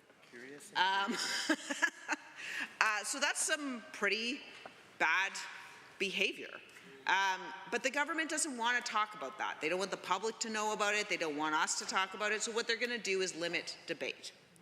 And the purpose of debate in this House is to bring this to the public attention, to have conversations so that not just the people who are being illegally denied information by this government are aware of it, but so that everyone is aware of it, because the public would not be supportive of this. This bill also contains something called a King Henry VIII clause. These are very bad clauses. It is essentially executive branch overreach. It is named for King Henry VIII, who attempted to appropriate the powers which rightly belong to the legislature. A bit of an odd choice for a supposedly libertarian government, but here we are. It's incredibly problematic. It was so problematic, in fact, that the last time this happened to King Henry VIII clause, it was called Bill 10. It was under the Kenney administration, and they actually repealed it. They walked it back because they realized that it was the wrong thing to do. So this is a government that's trying to pass legislation to become the least transparent government in history. I mean, they already were the least transparent, but apparently that wasn't enough. They needed to be even less transparent. Yeah.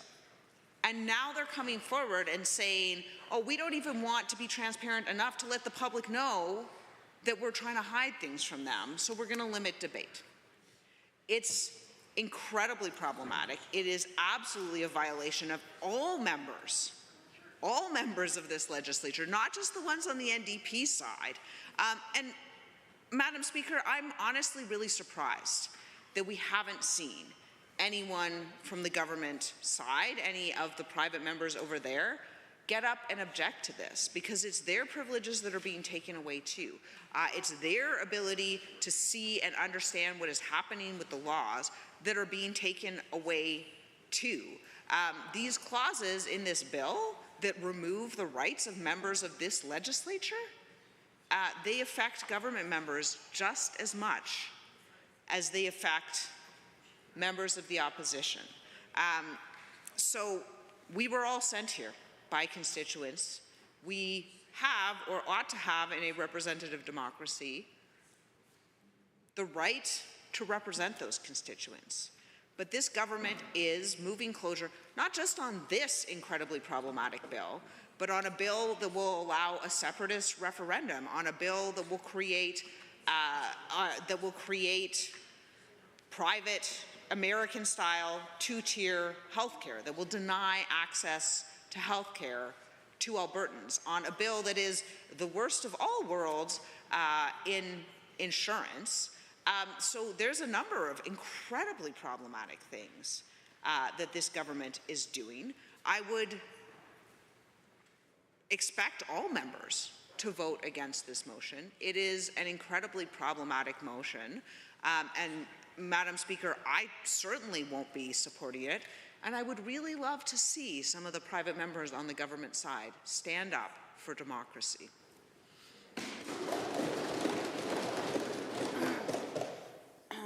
Are there others that cannot speak anymore to this? So I will call the question. Oh, it's not even that late. Honourable members, having heard the motion as proposed by the Honourable Government House Leader on Government Motion 65, does the Assembly agree to the motion? All those in favour, please say aye. Aye. Any opposed, please say no. No. So carried. Division has been called. Ring the bells.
Honorable members, a division has been called on Government Motion 65. All those in favor, please stand.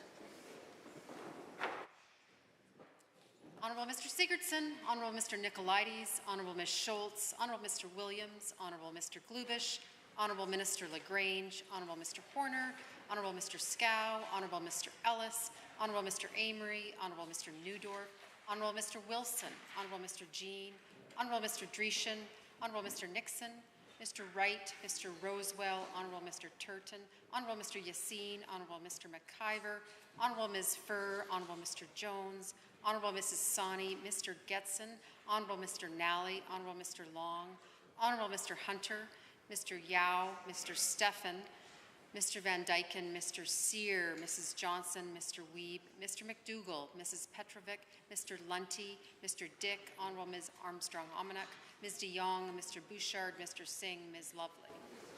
Any opposed, please stand. Member Mr. Haji, Member Arkan Paul, Honorable Mr. Sabir, Mr. Ip, Honorable Mr. Egan, Ms. Pancholi, Member El Maliki, Member Brar, Ms. Chapman, Mr. Kozowski, Honorable Ms. Ganley, Member Tahada, Honorable Member Sisi, Ms. Goring, Mr. Dack, Member Miyashiro.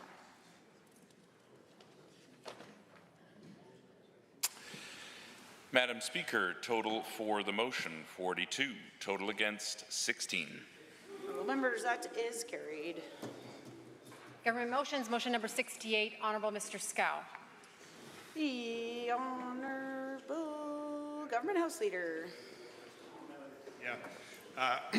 Thank you, Madam Speaker. I rise to move Government Motion 68 on the order paper, and which reads as follows, sponsored by myself. Be it resolved that when further consideration of Bill 50 Municipal Affairs Statute Amendment Act 2025 is resumed, not more than 1 hour shall be allotted to any further consideration of the bill in committee of the whole, at which time every question necessary for the disposal of the bill at the stage shall be put forthwith. Any members to speak? The Honourable Member for Calgary-Buller-McCall. And thank you, Madam Speaker. I rise to speak against this time allocation motion on Bill 50, which is limiting the debate in this House to just 1 hour. And if you divide that hour on the members who are representing this legislature, you get less than a minute to speak about Bill 50. That's a bill that could potentially restrict the voting rights for the First Nations, their participation in the decisions of local municipalities that impact them in every way. It will give more control to the UCP over the local government decision-making, such as their code of ethics, such as their land use and municipal bylaws. This is a legislation that's part of the pattern of legislation that we have seen from this government that is designed to consolidate control within the government. And they did not consult anyone on this bill. Municipalities are against it, Calgary is against it, Edmonton is against it, First Nation communities are against it, and Albertans are against it. So they want to use this time allocation motion, use and abuse their majority to limit the debate in this legislature so they can ram through their agenda, their centralization of the power. Second thing, I think this bill represents government overreach. That's why government is seeing that they're having a hard time passing it through the legislation. They're having a hard time selling it to the stakeholders that are impacted by this piece of legislation. So we are opposed to it. Albertans are opposed to it. Municipalities are opposed to it. So instead of focusing on centralizing power, I think what government needs to do, stop using this heavy-handed and undemocratic motions and stop suppressing the dissent and democratic accountability that comes through debate in this legislature. So that's a trend that we have seen from this UCP government. We were in government 2015 to 19. Time allocations were used only on one bill. UCP has used time allocation more than 62 times over the last 6 years. That is taking us more towards authoritarian kind of government than bringing things before this legislature, letting the members who are duly elected to represent their constituent debate in this House. So I would urge all members of this House, especially the UCP backbenchers and private members of this House, to think about why you're elected to this House. Think about the impact this motion has on the powers and privileges of this members of this House and the democratic accountability that comes with the debate in this House. So I urge all members of this House that think about your constituents, think about the role Alberta elected you for, and do not just give UCP everything they want, because this one is not good for our democracy. This one is not good for debate in this legislature. So I urge every one of you to vote against this motion. Well, members, having heard government motion 68 as proposed by the Honourable Government House Leader, all those in favour, please say aye. Aye. Any opposed, please say no. No. That is carried. A division has been called. Ring the bells.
Honourable members, a division has been called on government motion 68. All those in favour, please stand.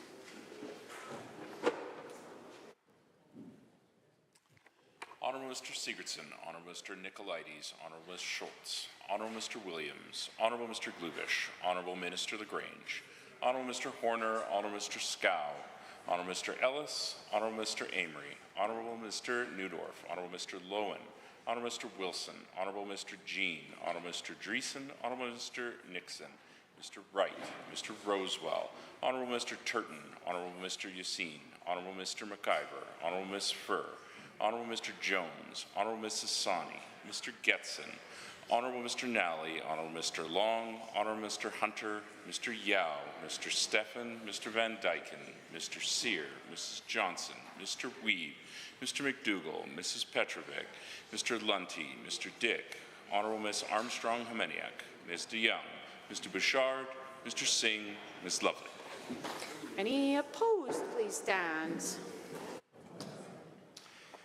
Mr. Hutton, Member Arkham Paul, Honorable Mr. Sabir, Mr. Ip, Honorable Mr. Egan, Ms. Pancholi, Member El Maleki, Member Brar, Ms. Chapman, Mr. Kosowski, Honorable Ms. Ganley, Member Tejada, Honorable Member Sisi, Ms. Goring, Mr. Dack, Member Miyashiro.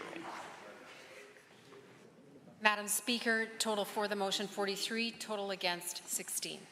Honourable members, that is carried. Committee of the Whole.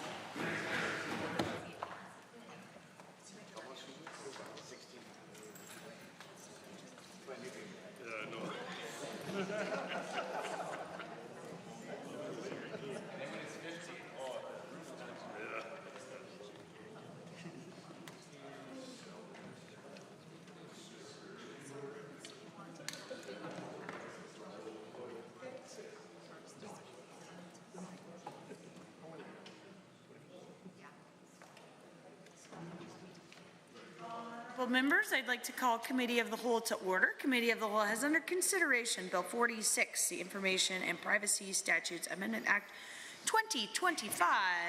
I see the Honourable Member for Edmonton Southwest rising to speak. Thank you, Madam Chair. I am rising to introduce an amendment, if I may, to Bill 46. I have it right here.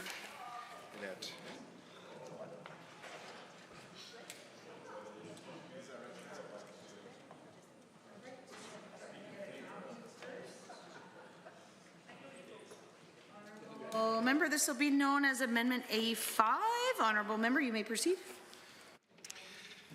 Thank you, Madam Chair. I'd like to introduce the following amendment to Bill 46, the Information and Privacy Statutes Amendment Act 2025.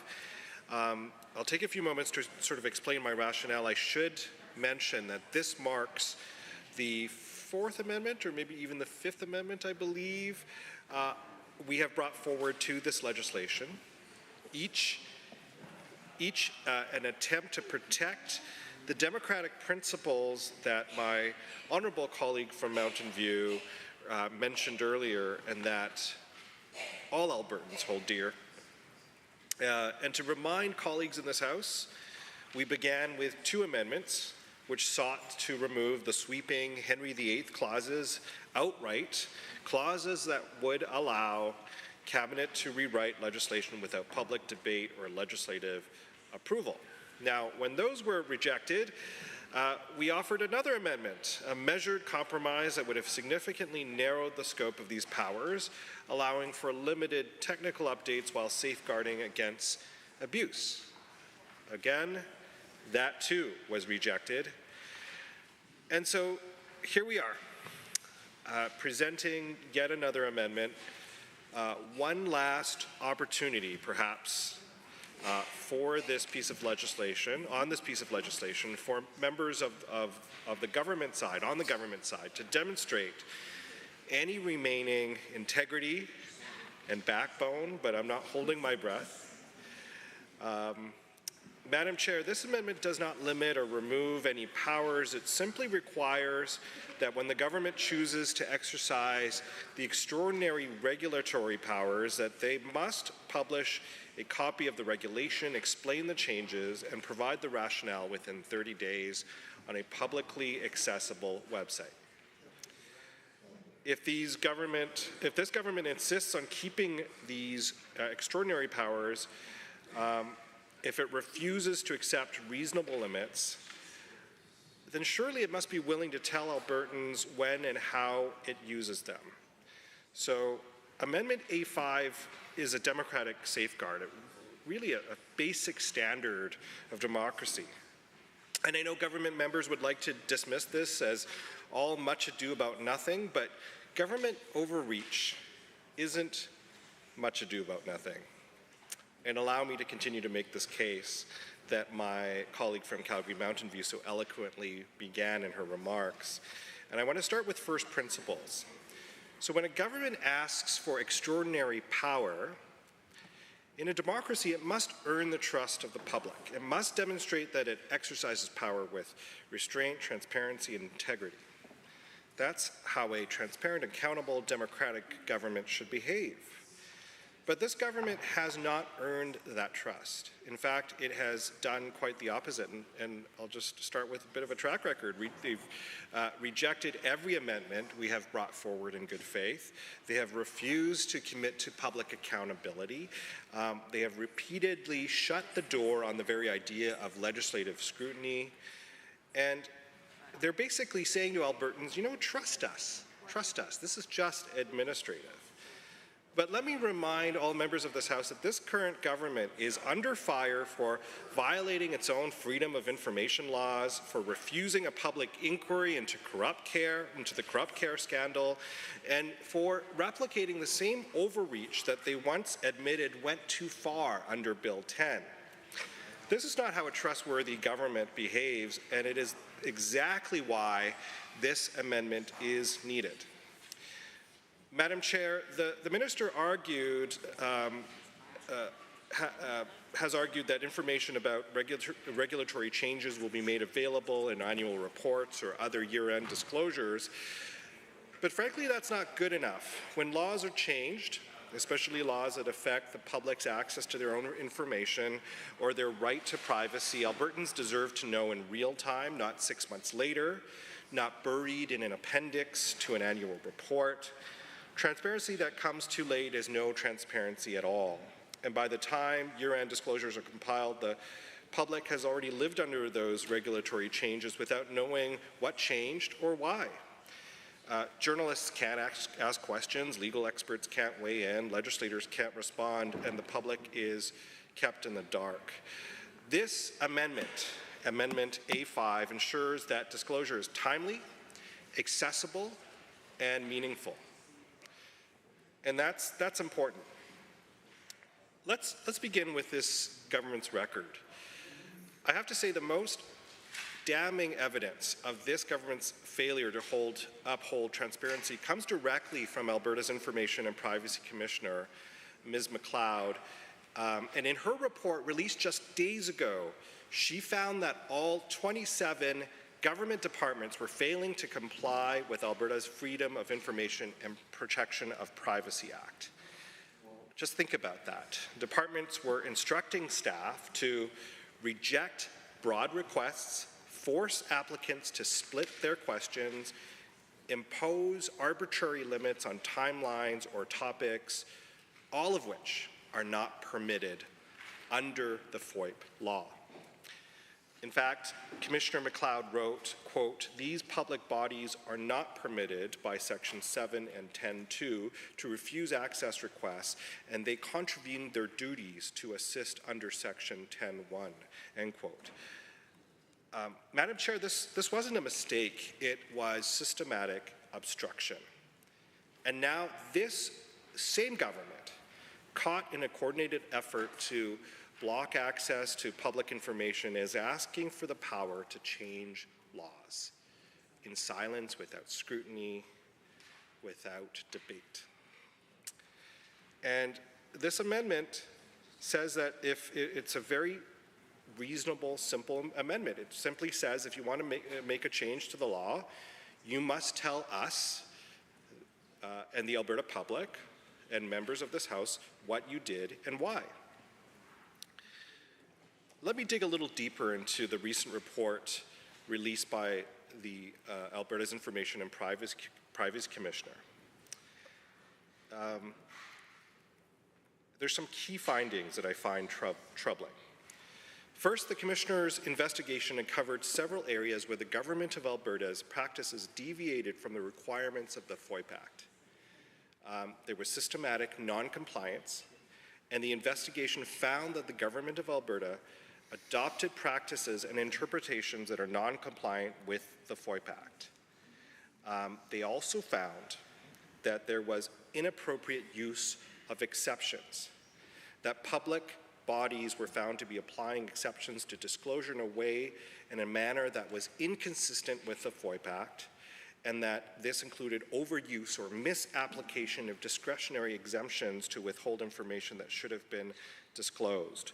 On top of that, there were delays in responses and a lack of proper documentation. So, Madam Chair, this is incredibly serious. If a government cannot enforce its own laws, and we are a province where the rule of law is paramount, how can we expect to trust that they will do the right thing when given extraordinary powers? The findings of the investigation that was released by the Privacy Commissioner has serious implications for the transparency and accountability for the government of Alberta.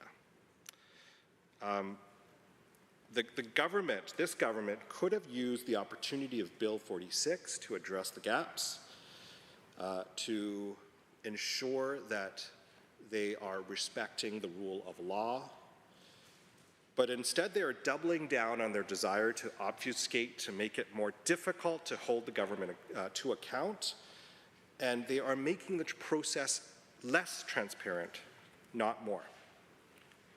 There are existing challenges with Bills 33 and 34 that the government passed a few months ago.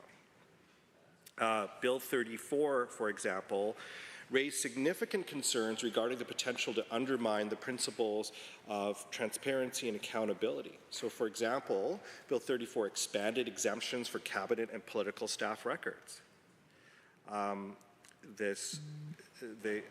They also broadened the discretion to disregard access requests. And frankly, this specific provision could lead to the dismissal, and has potentially led to the dismissal of legitimate requests and limit the public's ability to obtain information and reduce accountability. Bill 34 also increased restrictions on the Information and Privacy Commissioner's oversight. And Section 50 bracket 6, specifically limits the Commissioner's ability to review certain records during investigations, including records of communication with political staff, records subject to legal privilege. The risk here is that this restriction hampers the Commissioner's oversight capabilities, potentially allowing public bodies to withhold information without independent verification. And on top of all of this, if this weren't enough, Bill 34 extended timelines for responding to access requests. And these changes could result in significant delays in accessing information, undermining timely transparency. So, Madam Chair, with very flawed bills that Bill 33 and 34 are in its current form, not only did the government not attempt to actually improve upon these pieces of legislation and ensure that Albertans' privacy and access to information is protected, and to ensure that this is a government that is accountable and transparent. Instead, they doubled down. This government included Henry VIII clauses that actually erases any mechanism of accountability at all, and they're doing it in secret. That is why, on this side of the House, we have introduced amendment after amendment after amendment, because this is an issue that goes beyond partisanship. This is about the foundations of democracy. This amendment that we're introducing today, Amendment A5, gives this government an opportunity to do the very basic work of ensuring that the public is informed when a change is made, and I encourage all members of this House to vote in favor of it. Thank you. Members, I forgot to mention at the beginning of Committee of the Whole, pursuant to Government Motion 65, not more than 1 hour shall be allotted to further consideration of Bills 46. That will be 10:54. for members to note when the time is up. Are there any other members wishing to join debate on Amendment A5? The Honourable Member for Calgary Mountain View. Thank you very much, Madam Chair. So, this is a bill that aims at the heart of our democracy, which relies on transparency and accountability. What the bill does is it tries to further hide information from the public. That's obviously pretty problematic.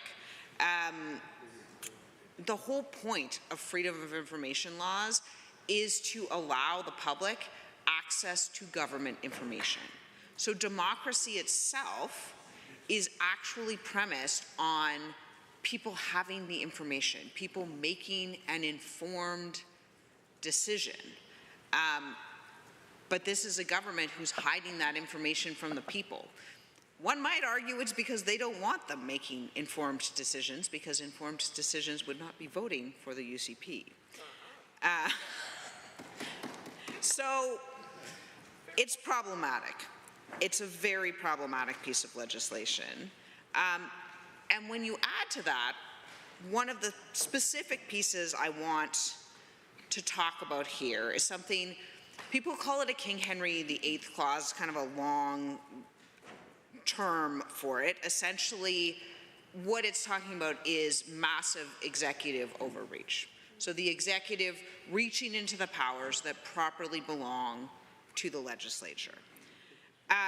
It gives the cabinet power to write laws, a power with which the Constitution says for elements within the jurisdiction of Alberta, this body, this legislature ought to have. But the UCP want to take that away. So the funny thing is, Madam Chair, and if you'll indulge me in a bit of a story, the UCP tried this once before, but the former Premier, Mr. Kenney, had the good grace to admit he'd made a mistake and walk it back. I don't really think we're going to see that from this government. And I think it's pretty illustrative of the difference between, and Madam Chair, like, to be clear, I didn't love the UCP before this, but I think that even a neutral observer with no political opinions could see that this is worse than it was before, and getting steadily worse, frankly. So in April of 2020, Bill 10 passed through this legislature. It gave the minister powers to do what only the legislature should do, to create a new law. It's a King Henry VIII clause. The public backlash was swift, and not just from the official opposition, but from many groups throughout the province, including many who study and advocate on constitutional law. Some of which are honestly extremely far-right groups, libertarian groups, but basically it received opposition from all corners. And honestly, I think that this is a very similar thing. Now, this amendment that we have proposed, it doesn't repeal the problematic clause. We tried multiple amendments to get rid of the problematic clause to limit it, but it at least requires that this government publish when they change the laws. That doesn't seem like a ridiculous request. You know, if you're going to grant the executive powers that belong to the legislature to pass laws that people have the right to know about, the least you can do is publish them so that people know the law has changed. I mean, this seems pretty non-controversial. Anyway, back to the story. So at that time, in 2020, Bill 10 was before the legislature, and we proposed many amendments to limit those powers. In fact, we proposed an amendment just like this amendment. All of them were rejected. Government members were put up to rail about how it was ridiculous and unnecessary, and we were creating a stink over nothing, and no one should be concerned, just trust them, they wouldn't use the powers. While it turns out the public did not trust them, and with good reason. Ultimately, the outcry became so loud, and I sincerely hope, because there are members who are still in this chamber today who rose in their places to tell us how ridiculous our objections were to Bill 10 at the time. I hope they feel some level of regret for that because they were wrong, and they were shown to be wrong by their own folks. So the UCP had to strike a committee to consider what would be done with the bill, and I was privileged enough to sit on that committee. The committee got a lot of media coverage. Now, for anyone watching this anywhere else, you may not be familiar with legislative committees. They don't generally get a lot of attention. So this just showed how interested the public was in this massive government overreach. The public was interested, and who wouldn't be? This is a supposedly libertarian government. They're supposed to be shifting further to the right of the old progressive conservatives, engaging in one of the worst instances of government overreach in decades. The case was made clear before the committee, despite the fact that the UCP members limited significantly what experts could contribute, basically to people that they thought constituted experts, not people that would have been deemed experts by some neutral third-party observer or by the opposition. So they limited who could contribute. Nonetheless, the case was made extremely clearly, I would say, that this government overreach was unconstitutional, it was unlawful, and it was just wrong. The UCP had given themselves essentially the power of kings. That's why it's called a King Henry VIII clause, is named for the historical figure who attempted to divest the legislature of its rightful ability to pass laws. And the importance of the laws coming through the legislature, just for clarity, is that the public gets a chance to see them. It's public oversight. It's the opportunity of the public to know and understand what's going on. And in fact, the fact that we are putting before this House this amendment, an amendment that will require the UCP cabinet to publish the laws within 30 days, I think illustrates the problem. That they can change legislation, that they can change those laws without even publishing them, without even letting the public know. So, back to the committee. The committee considered the matter, and the opposition recommended the removal of powers for ministers to write laws. And very surprisingly, the UCP voted against that. In fact, some of those members are still in the House today. The Minister of Affordability and Utilities, the Minister of Children's Services, and the members for Vermilion, Lloydminster, Wainwright, and Camrose all sat on that committee, all voted against the powers. Now, I say it was surprising not because I particularly expected the UCP to reach deep down in their souls and find the right thing and do it. I say it was surprising because the private members voted against executive branch overreach, voted against their own rights. I can only hope they were whipped to do it, because otherwise this makes no sense at all, particularly in light of the fact that only 17 days later, the Minister of Health, the then Minister of Health, as he was then, indicated that he would repeal those powers, and he ultimately did. So, what is the point of this somewhat lengthy digression? Well, the point is that a clause like this, a clause that takes the powers of the legislature and vests them, concentrates them in the hands of cabinet, hadn't come before this legislature in decades. It is very rare for things like this to happen.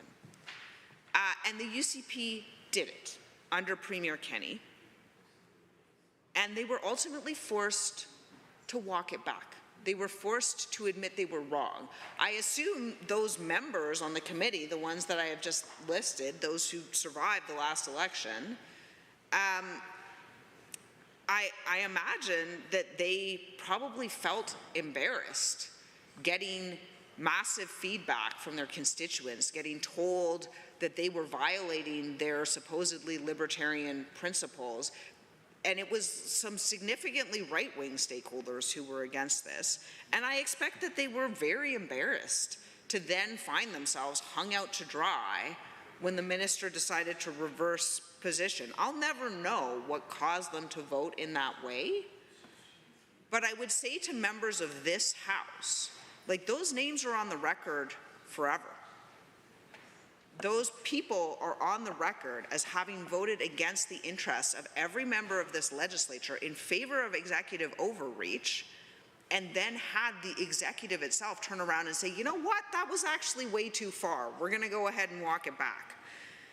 So I would urge the members of this chamber to consider this tale and to consider that they can do better, that they don't have to vote in favor of this bill, that they don't have to vote in favor of this overreach, or at minimum, they could vote for this very simple amendment, an amendment that doesn't scale back the executive powers, but it does require them to publish, to publish the laws. I mean, I don't know, as someone with a law degree, I'd have to say I find it like absolutely absurd that we would govern ourselves in this manner, that we would find ourselves in the situation where a government is passing a law to limit access to information, but beyond that, gives their cabinet the ability to pass more laws to limit the public's access to information. And they don't even feel like they should have to publish that so that the public knows why they're being denied. So my point here is that the UCP have tried this before, and they walked it back. Premier Kenney, as he then was, I may not have agreed with him on much, but I do agree with the fact that he apologized to Albertans and he reversed course. And I hope some members over there can learn a lesson from that, because they should do exactly the same thing. So, I mean, this really gets to the purpose of legislatures at the end of the day, which is essentially to allow public transparency. I mean, the bill itself is meant to quash public transparency, to prevent people from getting access to information from their government, a government that is supposed to govern for the people. That's what they're trying to prevent us from getting access to information on. But beyond that, this would potentially be even further, even more laws, and being passed without any debate. I mean, we've limited debate. We have limited debate here. So they're trying to limit the amount that we can say, limit the amount that the public can see, limit the amount of consideration. But beyond that limiting, it is a bill itself that gets to the heart of what the public is entitled to. So what I would say, Mr. Chair, is it's incredibly problematic. It's a problematic bill. It's a problematic clause. The amendment is the smallest possible improvement. And I really think members of this House should consider doing it. There is a lot of bad legislation passing through here right now, Madam Chair. There is legislations to allow a separatist referendum. There is legislation to create American two-tier health care. There is, well, the same piece of legislation that limits people's rights to vote. Fundamentally, what we're seeing moving through this House, it's not just an attack on democracy. It's an attack on accountability. It's an attack on our values as Canadians. Getting rid of public health care, talking about leaving Confederation. This government is, well, I mean, I guess I understand why they're passing this particular FOIP legislation, right? Because freedom of information would give the people access to information, and why would this government want the people to have access to information? They're embarrassed by their own actions. They're embarrassed by what they're doing. I'd be embarrassed too if I was them. Separatism, two-tiered health care,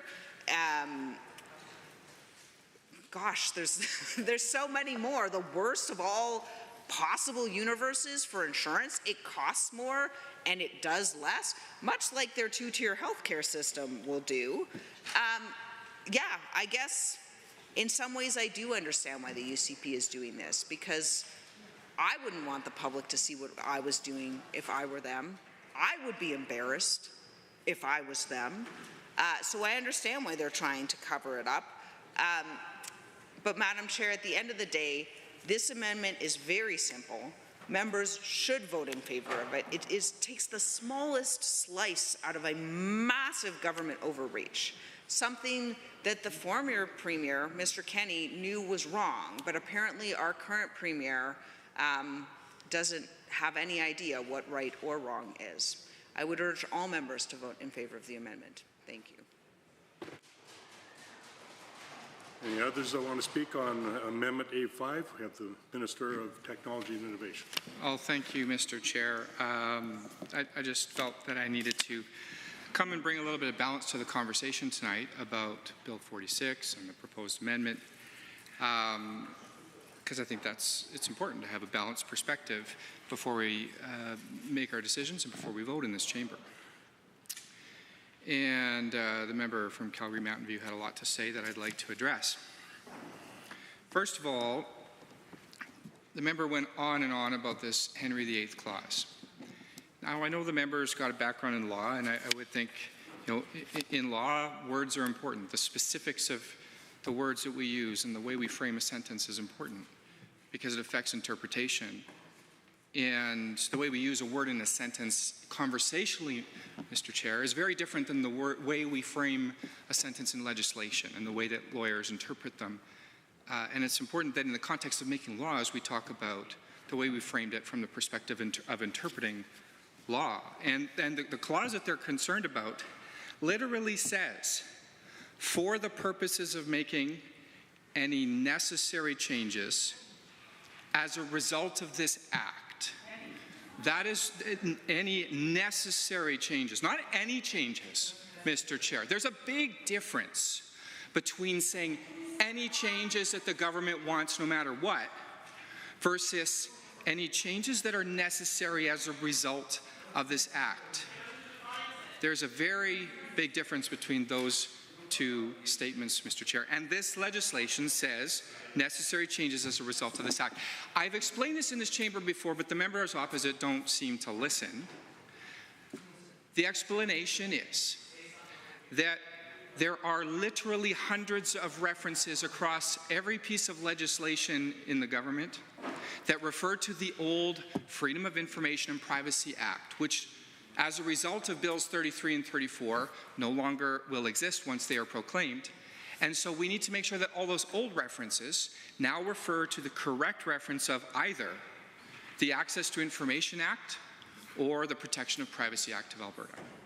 This is a simple find and replace exercise that will go through hundreds and hundreds of references.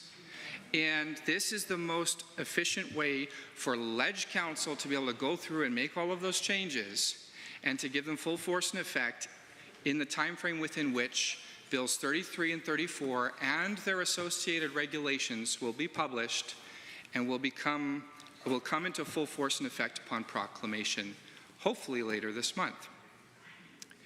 And so that is the sole reason for this clause.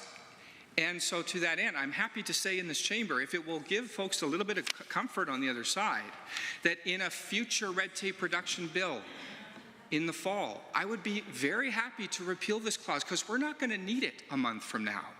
But we do need it in order to make sure that everything gets proclaimed quickly because there are literally hundreds of references that need to be updated, and to do every single one of those through legislation is simply not practical, not realistic in terms of timeframes. So there you have it. I'm on record saying we're happy to repeal the clause once we're finished with this simple find and replace exercise. Happy to do that this fall, Mr. Chair, in a red tape reduction bill. I mean, this is a perfect example of why the work that our Minister of Service Alberta and Red Tape Reduction is doing is so important. The fact that we have a standing red tape reduction bill every session, every spring session, every fall session, is a perfect opportunity to take care of small little tweaks like this. And I hope that will give the members opposite some comfort, because we are not at all interested in using this clause to do anything we could dream of relevant to privacy and access to information laws. That's why we defined it the way we did. Any necessary changes as a result of the Act. Once we're done this one exercise of updating the hundreds of references to the old FOIP legislation, we won't need this anymore, and we will happily get rid of it.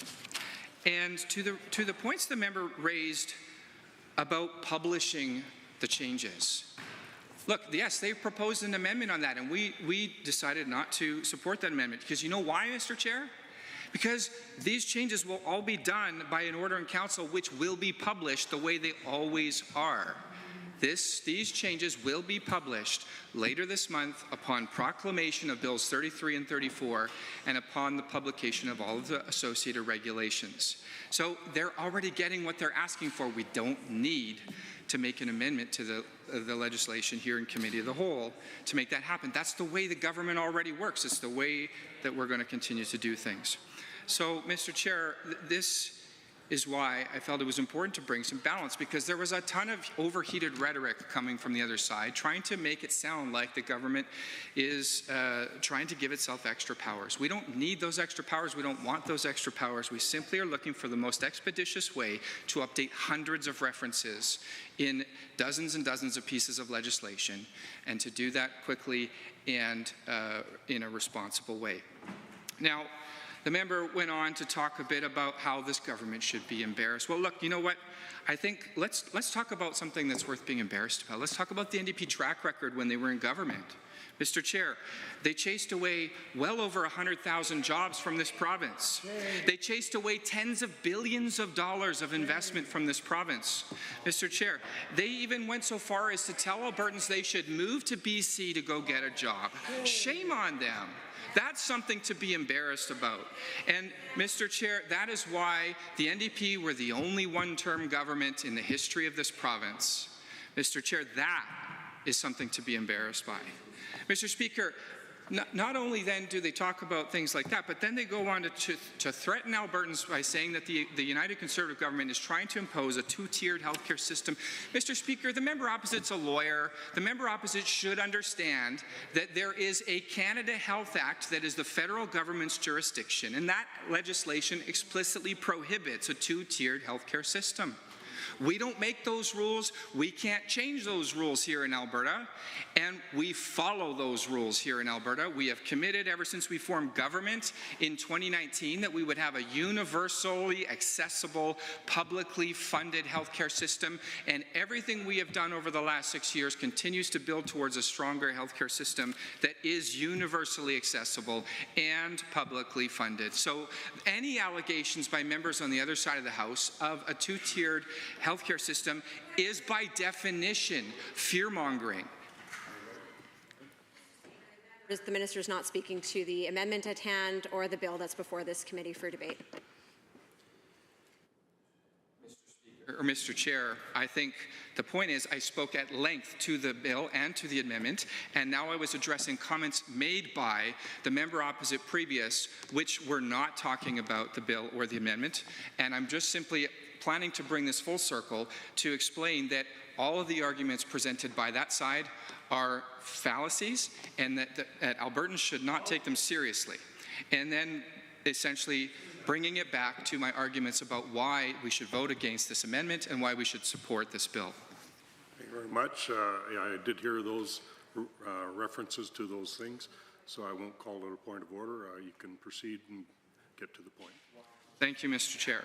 So, as I was saying, Mr. Speaker, when the members opposite go and try and criticize the government and say that we should be embarrassed, I've offered some great explanation of what embarrassment by definition really would be, and it is the NDP's track record when they were in government. And then they have gone on to use allegations of a two-tiered healthcare system to malign our government and to fearmonger with Albertans which is not helpful in public discourse. And so, Mr. Speaker, I caution the members opposite through you to say, let's focus. Yes, let's focus on this bill. Let's focus on what we're trying to do to strengthen privacy protections for Albertans and to modernize access to information legislation and to facilitate a simple and straightforward process to make sure that all legislation in the Government of Alberta properly refers to the new pieces of legislation that Bills 33 and 34 create and that will come into effect later this month, assuming that that Bill 46 passes and that all of our regulations are published in that time frame.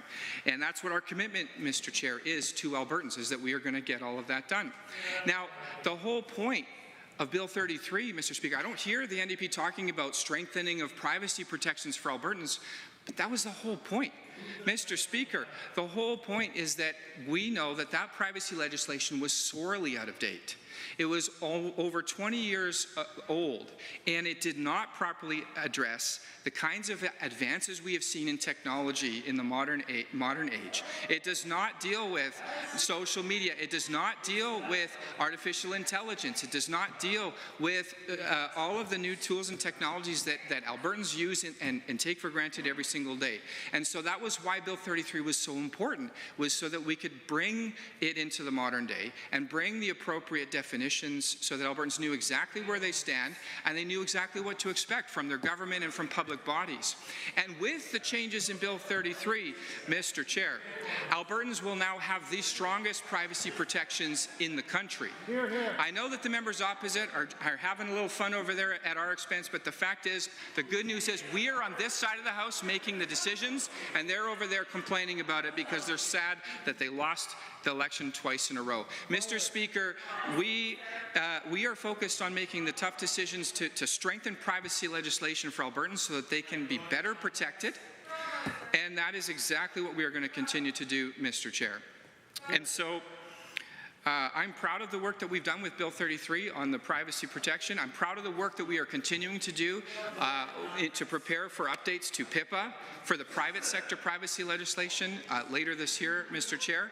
And I'm proud of the work that we're doing through Bill 46 to help facilitate making sure that all legislation in Alberta properly reflects the changes that we've made in Bills 33 and 34.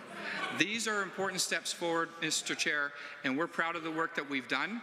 And I refute the claims from the members opposite to say that we need this amendment, and I refute the claims from the members opposite about that this government should be embarrassed, that this government is trying to bring in two-tiered health care. I think we should focus on privacy. I think we should focus on access to information. I think we should focus on Bills 33, 34, and 46, which is the matter at hand. And I look forward to the remainder of the debate this evening. Hear, hear. Do others want to speak to the Amendment A5? Member from Edmonton West Ending. Go ahead. Thank you, Mr. Chair. I rise today to get back to this Bill 46 and to speak in favor of this amendment that my friend, the member from Edmonton Southwest, has proposed. So during second debate, the minister confirmed this bill to be a housekeeping bill to two pieces of legislation passed during last fall session, the Access to Information Act and the Protection of Privacy Act.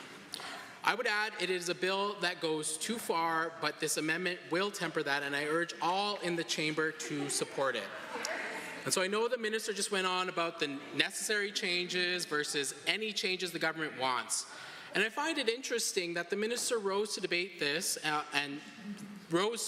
bill in second reading and started off his remarks by stating that these amendments are minor but necessary, when in effect he has not actually produced anything substantive changes to this legislation other than open it up without any legislative scrutiny via these Henry VIII clauses. And while the minister has said these clauses are specifically to deal with language and updating the relevant pieces of legislation, why wouldn't the minister just include this type of language in it then? I do believe that we need to support this amendment because Bill 46 is a correction that I find quite concerning given the lack of engagement this government failed to undertake prior to hastily passing the Access to Information Act and the Protection of Privacy Act during the fall session. Why should Albertans believe that this government is doing everything adequately enough, even in this bill, when Bill 46 is in itself proof that the UCP has already had to fix some of its own mistakes? Why are we repeating this? I think doing this multiple times is the definition of insanity. And Mr. Chair, that creates an absence of confidence for those keeping score at home. And I, like my colleagues on this side of the aisle, raise the particular point of concern around Section 97(1) Sub 1 of the Access to Information Act and Section 62.1 of the Protection of Privacy Act, which is amended by Section 2 Sub 9 in this bill. My friends have raised these sections as Henry VIII clauses, which would permit the UCP government to make any number of regulations relating to Executive Council's whims of the day. In particular, amendments to the Access to Information Act and Protection of Privacy Act. And of course, the Supreme Court of Canada has weighed in on this topic, most recently in a decision that this government might actually light their hair on fire over. The references Greenhouse Gas Pollution Pricing Act from 2021. In that decision, the majority wrote that there were no issues with permitting Henry VIII clauses, but that the government does so at their own political peril. Certainly, this government is doing so at its own peril. In dissent, Justice Cote wrote a pretty expansive dissent to the ruling and highlighted a few things that I found rather pertinent to this discussion before us today. Justice Cote went through the relevant law over the years, and I found that a Privy Council decision from 1919 had some really helpful things for the UCP to consider in this bill. In Re-Initiative and Referendum Act, a 1919 Privy Council decision reviewed the constitutionality of Manitoba's Initiative and Referendum Act and found that Section 92 of the Constitution Act 1867 vested the power of lawmaking exclusively with the legislature, and the legislature could not confer that power upon any other body. In this decision, Viscount Haldane held that Section 92 of the Constitution Act 1867 entrusts the legislative power to the legislature and to that legislature only. It does not follow that it can create and endow with its own capacity a new legislative power not created by the Act. In another decision from the Supreme Court of Canada, in the 2018 decision of West Fraser Mills Limited and British Columbia Workers' Compensation Appeal Tribunal, Justice Cote wrote in a dissenting opinion, I would also urge the court to rethink its issuing of any capacity to probe the motives of multi-member bodies charged with the exercise of broadly based or open-ended discretions, and those conferred on the Governor General and Lieutenant Governors and Council in particular. As well, I would condemn the use of Henry VIII clauses and indeed, in at least some circumstances, the conferral of unstructured broad discretions. Dr. James Johnson writes as well that legislatures have a responsibility to draft enabling provisions that have content and not simply pass on difficult conflicts in undigested form to the executive decision makers. Courts have a responsibility to ensure that the requisite content is present. In this current draft of Bill 46, that content isn't there, and that should leave us all concerned. And while this debate about the use of Henry VIII clauses continues, the concerns that I've raised in debate of both the Access to Information Act under Bill 33 and the Protection of Privacy Act, during that debate just last year, we discussed the very real concerns that we all had with the Act, and in particular, my concerns about transparency. And I echo those sentiments today. We must always be very clear and ensure that Albertans are aware of changes in legislation when it comes to their data. And Mr. Chair, this bill and these two clauses remove any shred of transparency over Albertans' data. An oft-quoted line in this House when it comes to our conduct is relevant here. You cannot do indirectly what you cannot do directly. That is appropriate in this circumstance because these regulations that are forthcoming are something that every Albertan should be concerned about, with the executive making decisions without public debate, without scrutiny of this chamber, and without the decision-making authority that is vested in this chamber. Mr. Chair, while the case law is settled on this matter, it is not prudent for the exercise of our legislature to be prevented from discussing potentially concerning amendments to these two specific pieces of legislation that deeply affect Albertans. And that is the reason why my good friend put forward this amendment, and I do believe that we need some checks and measures in place to ensure that this executive decision-making of Cabinet is not done in secrecy.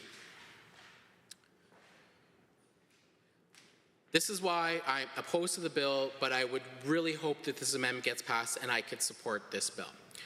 But I do suppose that the continued use of Henry VIII clauses in legislations can be the cause for political conversations because I know I've been having them with our constituents.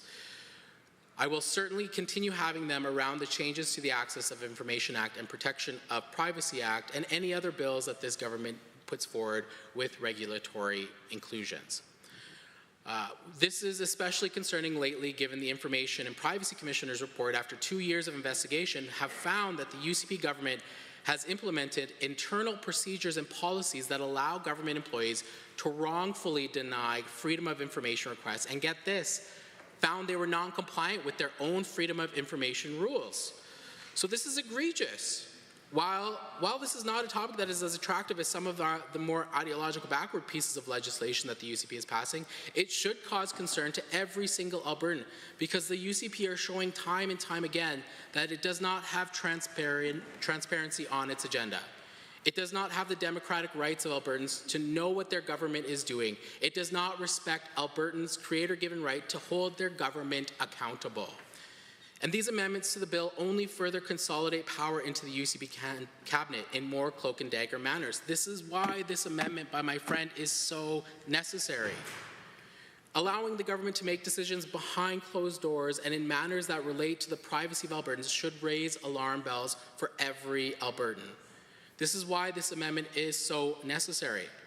Legislative drafting is an art, and plain meanings need to be adopted. And we heard from the minister just moments ago that the drafting of this is supposed to be clear, but it's not. The ambiguity under 97.11 alone, amend any act or any regulation filed under the Regulations Act. The ambiguity there causes one to think, well, what else is this government doing behind closed doors? And I know that legislative drafting requires a law degree. I know the clerks in the room might also respect and understand that. But the plain meaning of these two sections are far too broad and indeed lead me and my friends on this side of the aisle to consider the potential nefarious activities that might arise under these clauses. I do believe that Albertans should be aware and to keep an eye on any regulations that stem out of this piece of legislation, given the words I shared from the highest judiciary in our federation. And so, Mr. Chair, I remind this chamber of the language from the Privy Council and the opinion of a strong critic on the Supreme Court of Canada against these types of clauses that I spoke about moments ago. We have a responsibility in this House to ensure that legislation is passed and developed with the best interests of Albertans at heart. Preventing this House from being able to discuss in robust debate the contents of the regulatory framework that this government will put in place without transparency if this bill moves forward is egregious.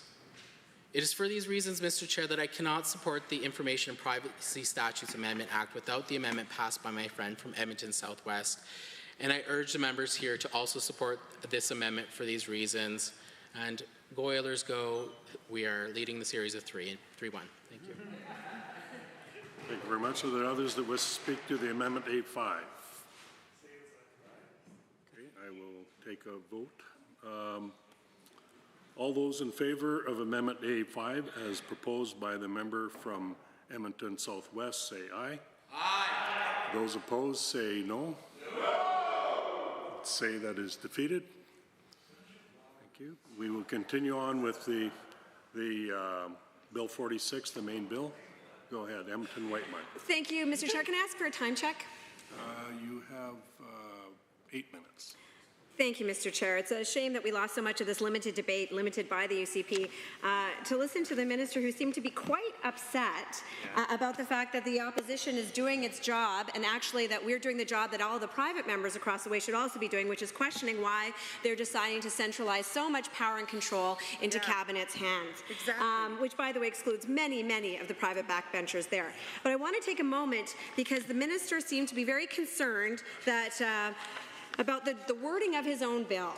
The minister seemed to take issue with the fact that the opposition is concerned that the amendments in Bill 46 to both the Access to Information Act and the Protection of Privacy Act allow for Cabinet to, quote, for the purposes of making any any necessary changes as a result of this act.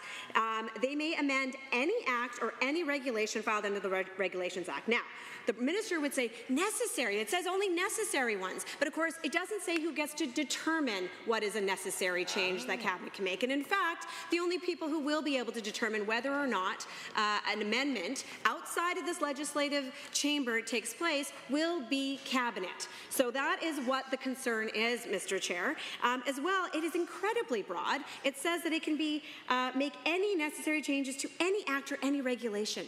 There are thousands, well over 2,000 regulations that can be amended as a result of this clause. There are hundreds of pieces of enactments, of statutes that can be amended as a result of this clause. It's incredibly broad. Now, the minister has said they're only going to make those changes that are going to change the names and references to the old FOIP Act.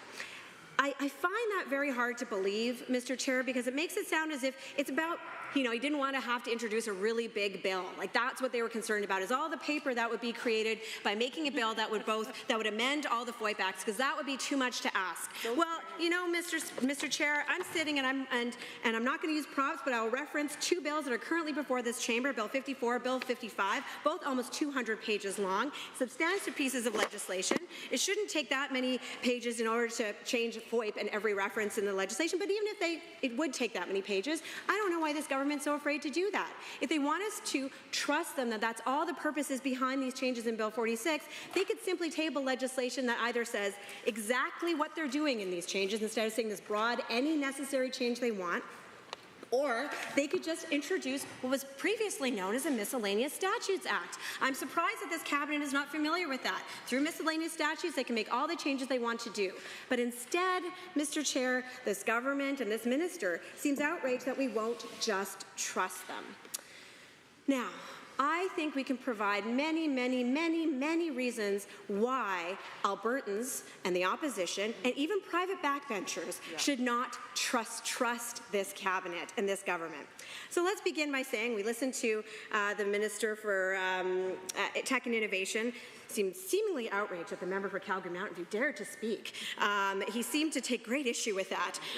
But, you know, sometimes when we're at our worst late at night, you just need to have a Snickers, Mr. Speaker, Mr. Chair. I think maybe that's what might be necessary in this case. But he said, you know, he's on the record saying, don't worry, we will repeal this in the fall. Just trust us. I'm on the record saying that we will repeal this section in the fall. On the record. So you would think that that means something to the minister and perhaps this government, that saying things on the record would somehow mean that this government's going to follow through with them.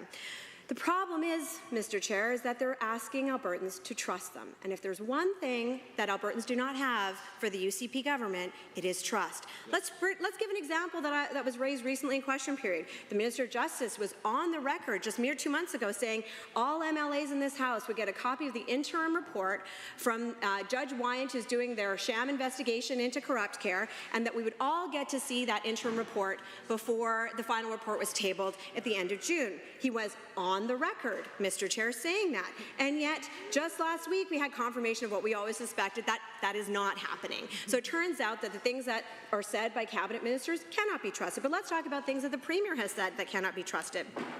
For example, the Premier's been on the record, I think during a campaign, saying, don't worry, Albertans, I'm not going to mess with your CPP. I would never do that. It's fear-mongering to suggest that. I will never do that. And then the first thing she did as soon as she became Premier, she messed with Albertans' CPP.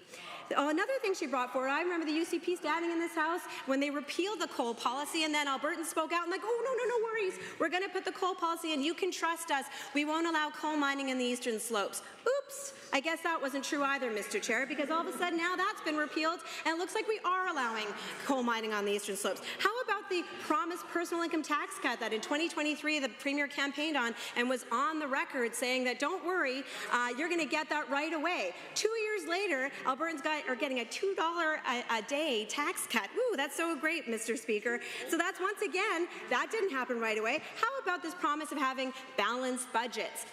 What did we just table? It was here, says the members across the way, the same members who just tabled and passed a huge deficit budget, $5.6 billion. And I'm going to bet you, Mr. Chair, that that deficit's going to be a lot bigger considering that oil prices are far below what they budgeted for in that budget. So I'm sorry if the Minister of Tech and Innovation doesn't like to hear that we don't just trust them, but there's numerous examples of why we shouldn't. Now, members across the way, backbenchers in particular, should pay close attention to the history lesson that was provided by the member from Calgary Mountain View when she talked about what happened with Bill 10. Because I can talk about the fact that the ability that UCP government under Jason Kenney gave themselves to be able to change Public Health Act during an emergency was perhaps a motivating factor, I'm going to guess, for a number of members across the way who rose up in outrage against that former Premier Kenney for all the things that were happening during COVID. I would be fairly certain.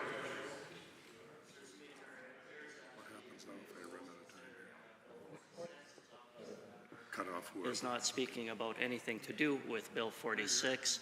I would simply ask for you to direct the member to focus on the topic at hand.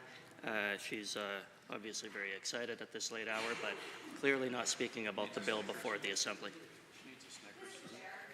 The reference to Bill 10 was about a Henry VIII clause, which is exactly the concern in Bill 46. It's unfortunate the Minister isn't familiar with the bill.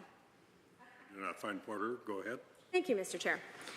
So when we talked about that Henry VIII clause in Bill 10 that outraged so many backbenchers who ended up overthrowing Premier Kenney, that was an important lesson because that's what happens when you bring in Henry VIII clauses, as has happened in Bill 46. Now, another bill that that actually wasn't mentioned, but that once again the UCP under this current Premier tried to bring in Henry VIII clause was in Bill 1, the Sovereign Alberta and United Canada Act, and you'll notice that word salad keeps changing around.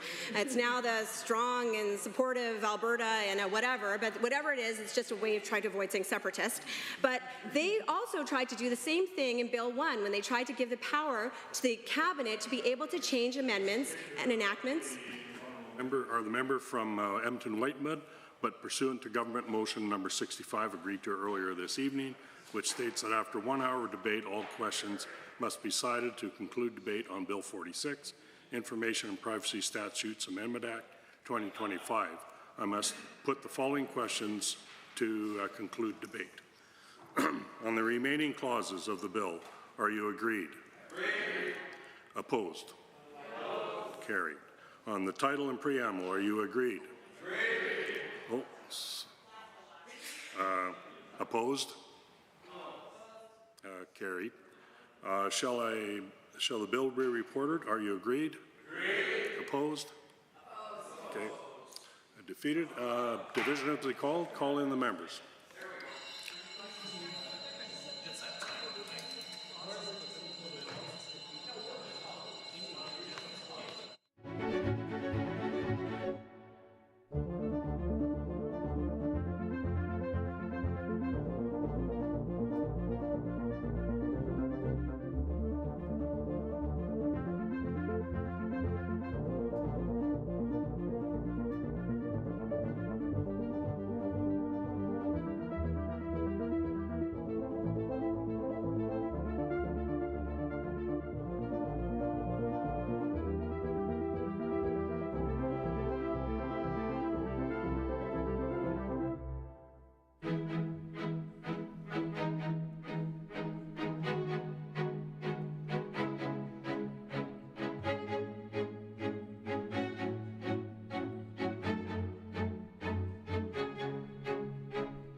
All those, it's order. All those in favor of Bill 46 being reported, please rise. Honorable Mr. Sigurdsson, Honorable Mr. Nicolaides, Honorable Ms. Schultz, Honorable Mr. Williams, Honorable Mr. Glubish, Honorable Minister LaGrange, Honorable Mr. Horner, Honorable Mr. Scow, Honorable Mr. Ellis, Honorable Mr. Amory, Honorable Mr. Newdorf, Honorable Mr. Lowen, Honorable Mr. Wilson, Honorable Mr. Jean, Honorable Mr. Dreeshen, Honorable Mr. Nixon, Mr. Wright, Honorable Mr. Turton, Honorable Mr. Yassine, Honorable Mr. McIver, Honorable Ms. Furr, Honorable Mr. Jones, Honorable Mrs. Sani, Mr. Getson, Honorable Mr. Nally, Honorable Mr. Long, Honorable Mr. Hunter, Mr. Yao, Mr. Steffen, Mr. Van Dyken, Ms. Pitt, Mr. Sear, Mrs. Johnson, Mr. Weeb, Mr. McDougall, Mrs. Petrovic, Mr. Lunty, Mr. Dick, Honorable Ms. Armstrong-Hominick, Ms. de Jong, Mr. Bouchard, Mr. Singh, Ms. Lovely. All those opposed, please rise. Mr. Haji, Member Arkan Paul, Honorable Mr. Sabir, Mr. Ip, Honorable Mr. Egan, Ms. Pancholi, Member El Maliki, Member Brar, Ms. Chapman, Mr. Kozowski, Honorable Ms. Ganley, Member Tejada, Honorable Member Cece, Ms. Goring, Mr. Dack, Member Miyashiro. Mr. Chair, total for the motion 43, total against 16. That's carried. Okay.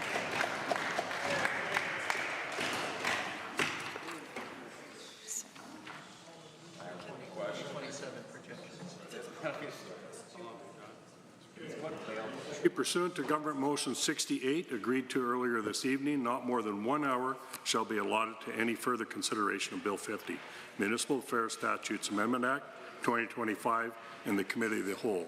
This will take us to 11:59. Who's going to talk to us? Park, go ahead. Affirming, Mr. Chair, we're talking about Bill 50 here, right? Bill 50, yeah. Thank you very much. You got it. You got it. Mr. Chair, firstly, Bill 50 is going to affect municipal elections in this province, which are coming up this fall, and to all current to all people that are currently serving in municipal councils. I want to say thank you, and to those that are intending to run, I want to say congratulations, and I wish you all the best. For the future, the better is possible. That is what we say, and I think saying no to the UCP, that is how you start. And what we have received with Bill 50 is a cleanup job on Bill 20, which this government brought in the fall. And Bill 20 is notorious, Mr. Chair. It's notorious because nobody saw it coming. There was no consultation, no expectation of what changes were brought forward. I think that evidence of lack of consultation came with the strong opposition from municipal councils, from municipal leadership groups like Alberta Municipalities and the Rural Municipalities Association of Alberta. And I think even when I think of a side conversation I had with the minister after he had been answering a lot of questions about Bill 20, where he said to me, you know, the more I answer your questions about this, the more I'm convinced it's the right thing to do. Just marinate on that a little bit, Mr. Chair.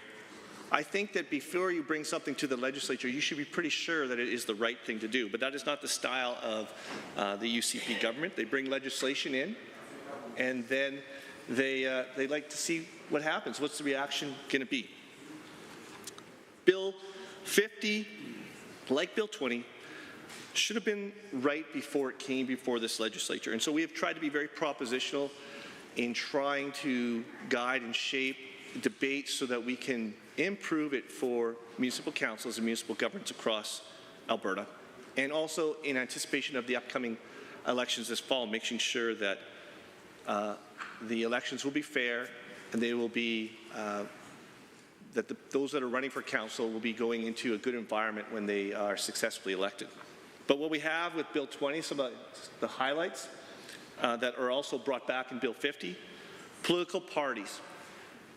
What we learned with Bill 20 is that the government didn't think through all of the ramifications of having political parties for the elections in Edmonton and Calgary. And so then there's going to be some changes here that are going to explain and clarify the ability for political parties to transfer funds to individual candidates, which is going to give a lopsided advantage to candidates running with political parties versus independent candidates.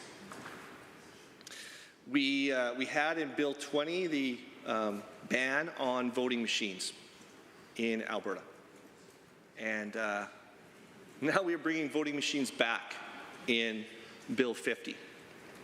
And so Bill 50 is bringing forward voting machines that will enable people with disabilities to have a chance to vote independently. And the last thing that's being brought in this Bill 50 is corporate campaign financing. And so a clarity that we can have campaign financing being brought in by businesses. We got rid of it. In the past, we had no campaign finances by unions or by corporations, and it is being brought in. And so our plan, when we form government, is to repeal the elections provisions in Bill 20 and Bill 50 and make sure that we strengthen local democracies and elections.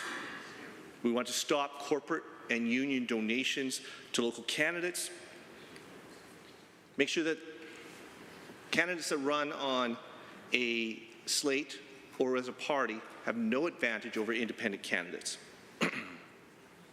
We want to stop outside donations outside of election period. What we are creating with Bill 20 and Bill 50 is a continuous fundraising cycle and campaign cycle for municipal governments, where the councillors will be running and raising money continuously throughout their whole term. And we want to stop political parties in Calgary and Edmonton. And we want to make sure it does not extend to the rest of Alberta, because it's only being piloted through this legislation.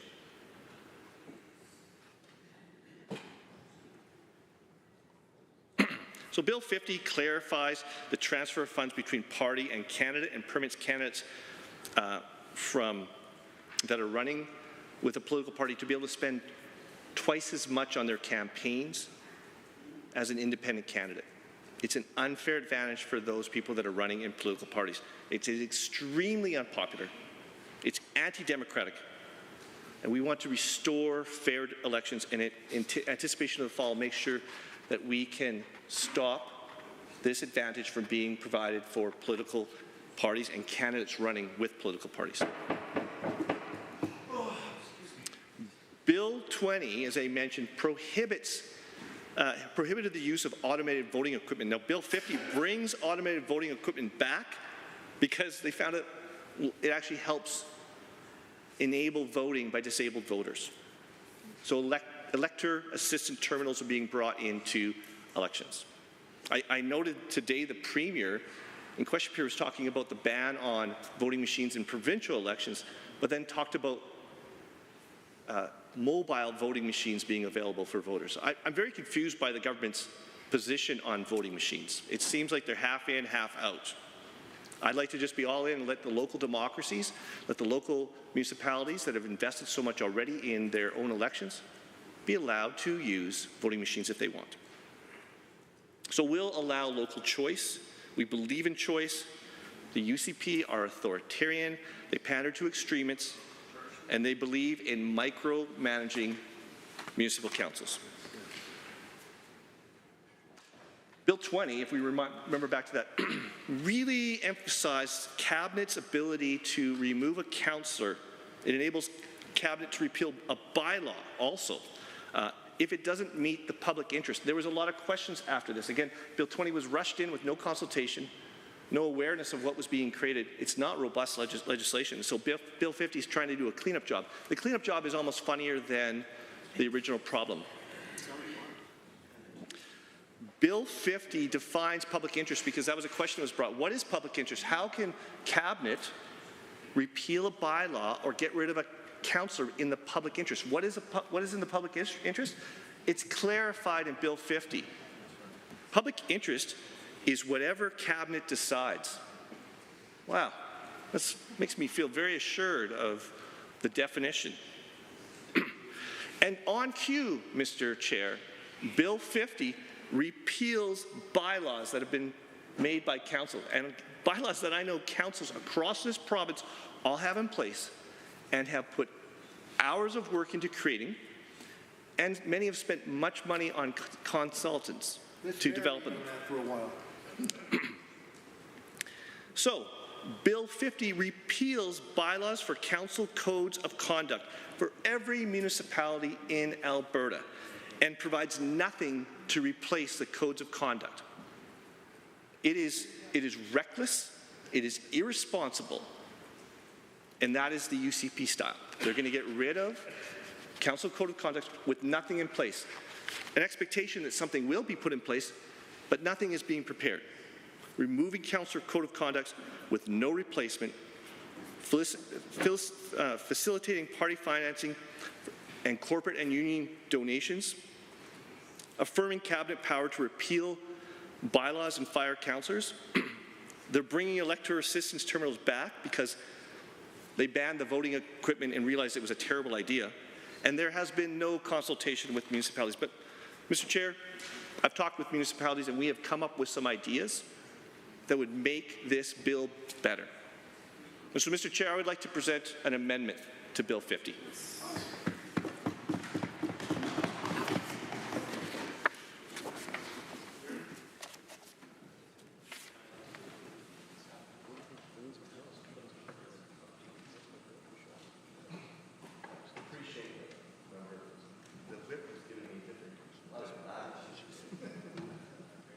Known as Amendment A4. Go ahead. Move that Bill 50, Municipal Affairs Statutes Amendment Act 2025 be amended in Section 2 by striking out subsections 2 to 4, 6, 7, 16, 31, and 32. This is on page 16 of the original bill, if anyone wants to follow along.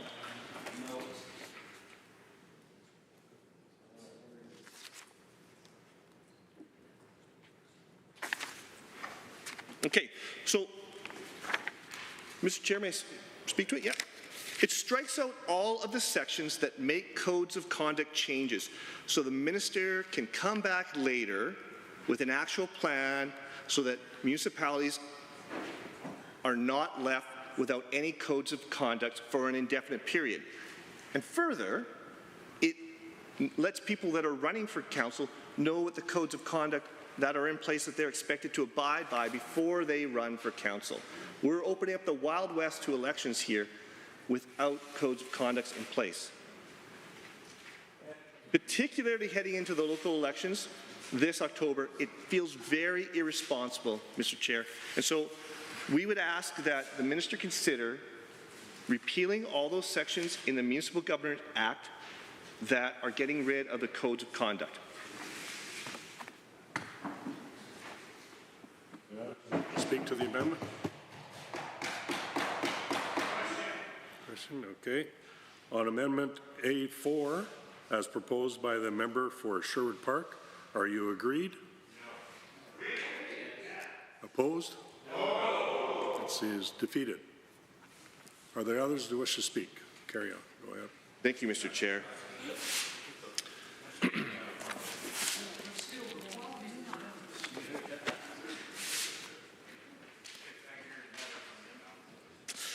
You know, Mr. Chair, the UCP, they won't listen. They bully municipalities. They clamp down on local decision making. And they seem to only want to pick fights. And they really do pander to extremists. And so we mentioned the voting machines that are being allowed. So we're going to take one last chance on this. Mr. Chair, I have an amendment to propose for Bill 50.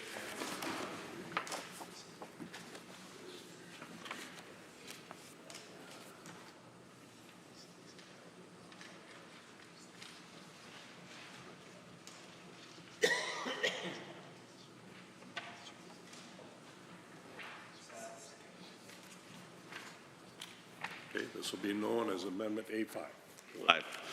Move that Bill 50, Municipal Affairs Statutes Amendment Act 2025 be amended in Section 1 as follows. A, in subsection 2 by striking out Clause C. B, by striking out subsection 16.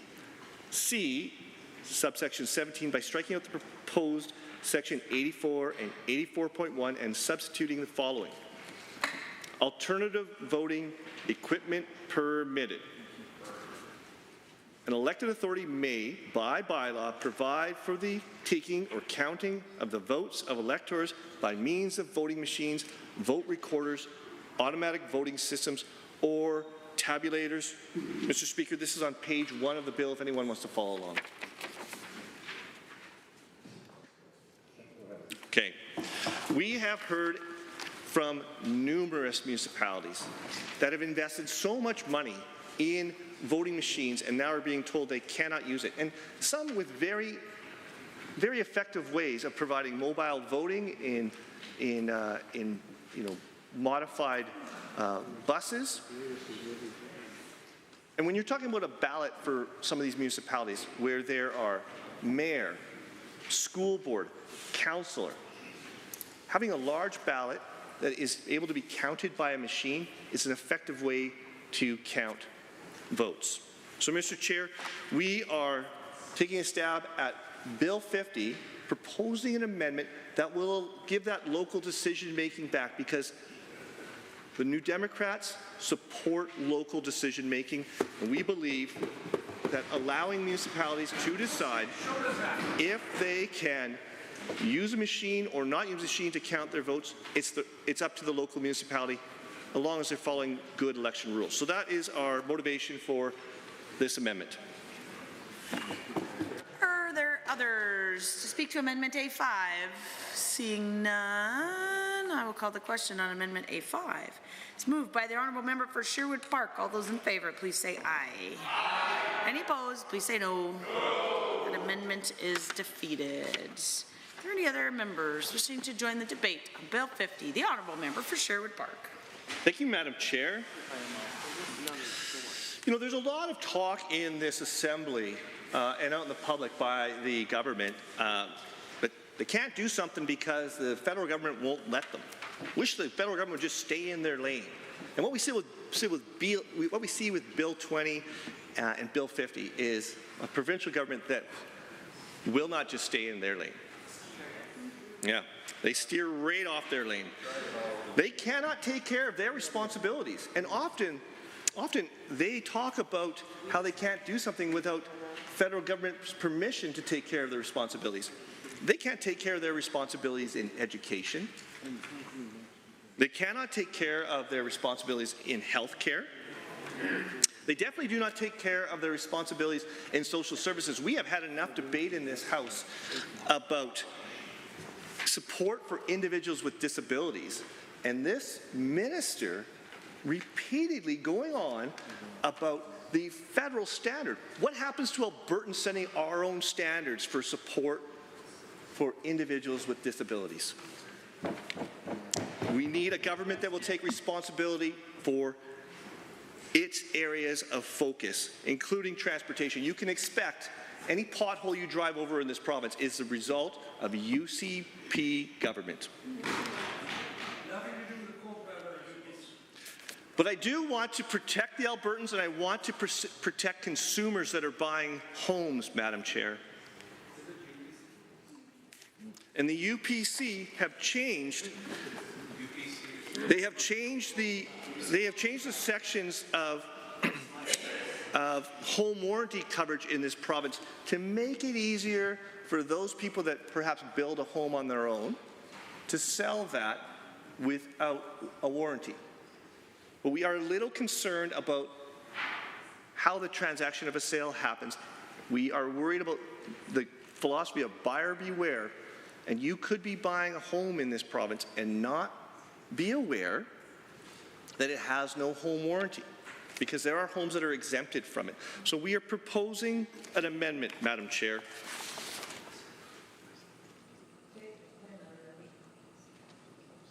This is on page 32 of the original bill, if anyone wants to follow along.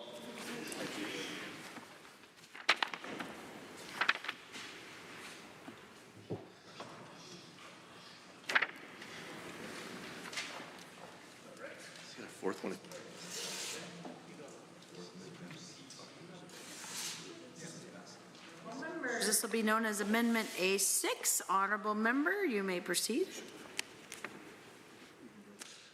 Madam Chair, Amendment A6. Move that Bill 50 Municipal Affairs Statutes Amendment Act 2025 be amended in Section 3(5) and proposed Section 3.01(1)B by striking out all the words after that states and substituting the following: whether the new home has the required home warranty coverage, and 2, if the new home does not have the required home warranty coverage, whether the person has been granted an exemption under subsection 3A in respect to the new home. We understand from work on legislation that this will ensure that before you place an offer on the home, you know your home that you intend to buy does not have home warranty, and it's not waiting till after getting back land titles that you discover you just bought a home with no home warranty. There's a lot of excitement around real estate deals. These are large transactions. We think up front, at notice of sale, you need to know that you're purchasing a home that has no home warranty. So, we hope the House will accept this amendment because it's going to protect consumers in Alberta. Are there others to join debate on Amendment A6? Seeing none, I'll call the question on Amendment A6 as moved by the Honourable Member for Sherwood Park. All those in favour, please say aye. Aye. Any opposed, please say no. No. An amendment is defeated. The Honourable Member for Sherwood Park.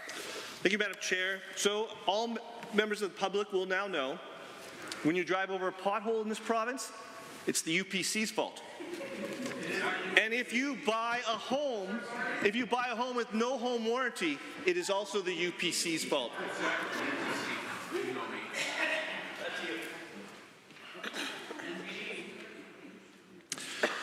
So, Madam Chair, the government, in addition to education, healthcare, social services, transportation, is also responsible for local governance. Provinces create and oversee municipal governments, which are responsible for local services like water, wastewater, garbage disposal, and recreation, and all of the other things that the UPC won't take care of because they have to pick up the pieces and everything is being downloaded onto municipalities. But this government has determined that through a pilot project with Edmonton and Calgary that they want to provide an advantage for political parties and bring partisanship into the council chambers. Now, Madam Chair, one of the things that is so beautiful about municipal councils, maybe it's messy as well, is council decision making. It's not bipartisan, it's not partisan at all. It is people that live in their community, representing their neighbors, making decisions that are at what they think are the best interests of their community. And this government wants to bring parties into this system. And what it'll mean for administration is when you are bringing new information to council, you don't have to present it to all of council. You have to present it to the leader of the party and make sure that they support your recommendation. And that's how councils will start changing their presentations to councils. And so we have brought something in that's very bad for democracy in Alberta, not wanted by Albertans. And so one last chance, Madam Chair, I have an amendment that will improve Bill 50.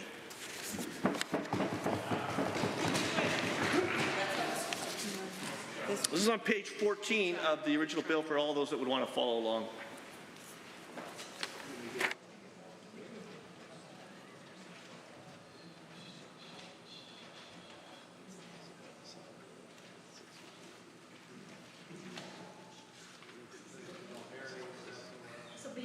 A7, Honourable Member, you may proceed. Thank you, Madam Chair. Move that Bill 50 Municipal Affairs Statutes Amendment Act 2025 be amended in Section 1 by striking out subsection 23.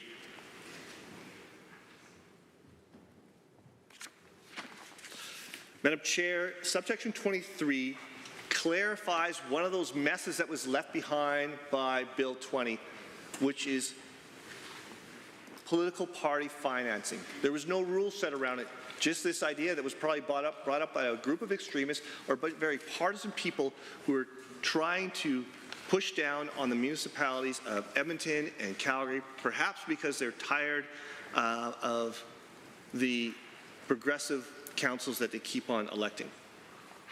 But what we are suggesting with this amendment is that we strike out this section that allows political parties to transfer funds to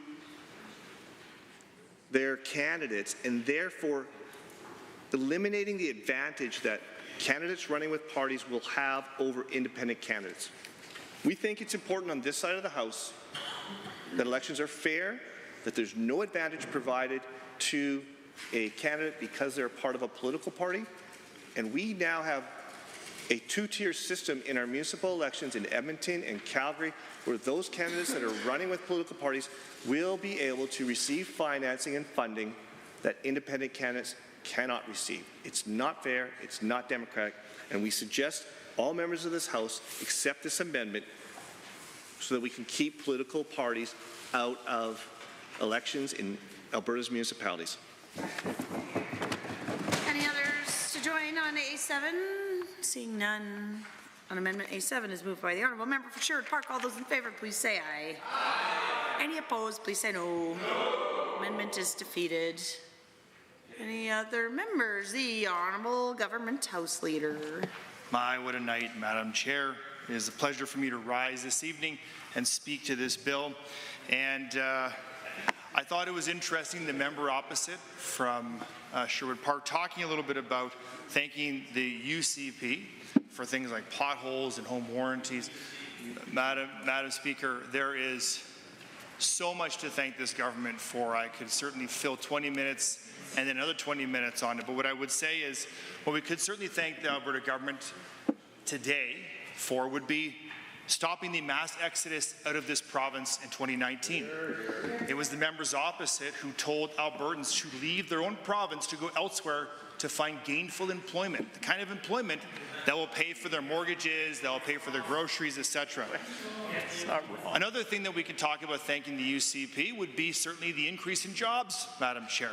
In this province, we are the beacon of hope and opportunity to the entire country, a place where there is always a job, and Madam Chair, a place that we are welcoming new Canadians and Canadians from around the country to come here and work, because we have lots of opportunity. Fiscal responsibility. Now, I hear the member from Edmonton White Mud and others jumping in and heckling, Madam Chair, and there is ample opportunity to jump into this debate after I'm finished speaking, but at the moment, I am just responding to members opposite.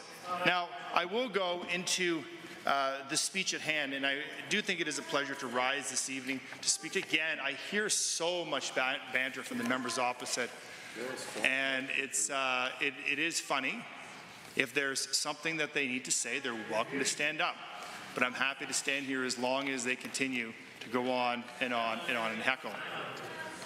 So, with that said, this bill is significant and it directly improves how Albertans engage with their local governments by enhancing fairness, transparency, and accountability. The former Minister of Municipal Affairs worked really hard on this bill to be perfect, and I would like to thank the member from Calgary Hayes for his time and his service and his work on this piece of legislation and all of the things he had done as the Minister of Municipal Affairs. Now, continue this work to make it perfect. I request leave to propose an amendment, Madam Chair.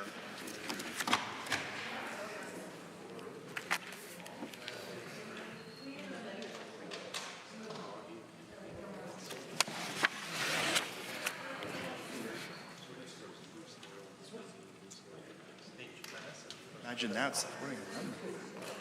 Imagine that.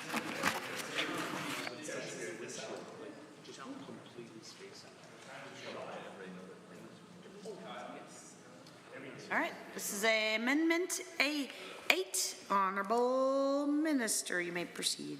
Now, I would like to take a moment to discuss some of the feedback we've received from many of you since introducing this legislation, specifically about the new provision requiring Chief Administrative Officers or CAOs to report their use of natural person power to Council. Before we dive into the details, I do want to make sure that we're all on the same page when I talk about natural person powers, because after listening to the debate, it is clear to me that the members on the opposite side need a little hand-holding. Simply put, it gives municipalities the flexibility to do everyday things that any individual could do, like sign contracts, hire staff, buy or sell property, or even start legal proceedings. In other words, it's about giving municipalities the flexibility to operate smoothly and efficiently. We sincerely appreciate the thoughtful feedback that our municipal partners have provided so far on our legislation with respect to this particular clause. They have made it clear that our original proposal could unintentionally result in significant administrative burdens for municipal staff. We would never want that. Specifically, we've heard concerns that, as written, the clause could be interpreted to require reporting not just major decisions, but also routine daily transactions made by the municipality. Clearly, this was never our intent. Our original goal was straightforward. We want councils to stay informed when CAOs make significant decisions without explicit council direction. Given this feedback, today we are tabling an amendment to create regulation-making authority for the natural person powers reporting clause. This will allow us to consider more defined approach to reporting natural person powers. Additionally, instead of this clause coming into force immediately, it will now take effect later upon proclamation. This additional time will help us work closely with municipal partners in the coming months to develop a regulation that strikes the right balance. Put it simply, Madam Chair, we want transparency, accountability without overwhelming municipal administration with unnecessary paperwork. Madam Chair, thank you. Any other members to Amendment A8? The Honourable Member for Sherwood Park. Thank you, Madam Chair. Madam Chair, it's like my basketball coach from high school used to say. He said, Hal Souster, S-O-U-S-T-E-R, Hal, H-A-L, for Hanser. He used to say, you know, I can take a tall person and make them a good basketball player, but I can't take a short person and make them tall. So we take this bill that's been brought forward, Bill 20, Bill 50, very problematic bills for municipalities in Alberta, and these improvements, these amendments that are being made are evidence of what work should have been done before these bills came into the legislature. The minister had to pick a number out of the air, and how much time should it be that administration should take to get back to council? 72 hours. I don't know where they got that number from. I don't even think they know where they got that number from. But we're glad that there will be something brought forward that is going to be better.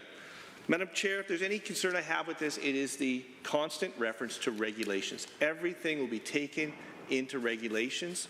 And as we've seen, so much debate is limited here. There's no opportunity to discuss better ways to make robust legislation in this legislature. I hope this is a sign from this minister that this bill will not be time allocated like all the other bills that are before the House right now. Any others on Amendment A8? Seeing none, I will call the question on Amendment A8 is moved by the Honourable Government House Leader. All those in favour, please say aye. Aye. Any opposed, please say no. So carried. Any other members on Bill 50? Seeing the Honourable Member for Edmonton Decore. Thank you, Madam Chair. I'd like to speak to Bill 50. It's interesting to see the number of amendments that came from, wonderful amendments from the member for Sherwood Park that didn't go through, but this side of the House, it seems like we're very, very intentionally collaborative on when it comes to improving the existing bill that is being debated by supporting the last amendment here. Madam Chair, this assembly is a place where public trust is both granted and tested. In considering Bill 50, I believe we are being tested not on the policy alone, but also on the principles of ethics. This bill asks us to consider what kind of leadership we model here in the House. The bill asks us to consider what kind of leadership we envision for Alberta's municipalities. It asks us a simple question. Do we still believe that those who hold public office must be held to the highest standard of conduct? Because if we do, Madam Chair, we cannot support a bill that removes the very tools communities use to ensure accountability. Municipal codes of conduct were never about political convenience. They were created to protecting integrity. They were created to ensure transparency, and they were created to build public confidence in the elected councils. Bill 50 eliminates the code of conduct that the municipalities put in place. Across Alberta, from Calgary to Edmonton, from small towns to mid-cities, codes of conduct have offered a common sense. Codes of conduct have offered frameworks for how councillors treat one another, how they engage the public, and how they uphold integrity. These codes are reasonable. These codes reflect the elected office is a privilege, and that privilege comes with expectations. Through Bill 50, by eliminating municipal codes of conduct, it risks sending a dangerous message that the rules don't apply to us, that there will be no ramifications when lines are crossed, that there will be no ramifications when integrity becomes an optional. I believe it is the very reason why the former Minister of Infrastructure resigned and called for a public inquiry into the corrupt care. Madam Chair, in this time when trust in institutions is already in strain, what kind of message are we sending when we are eliminating codes of conduct?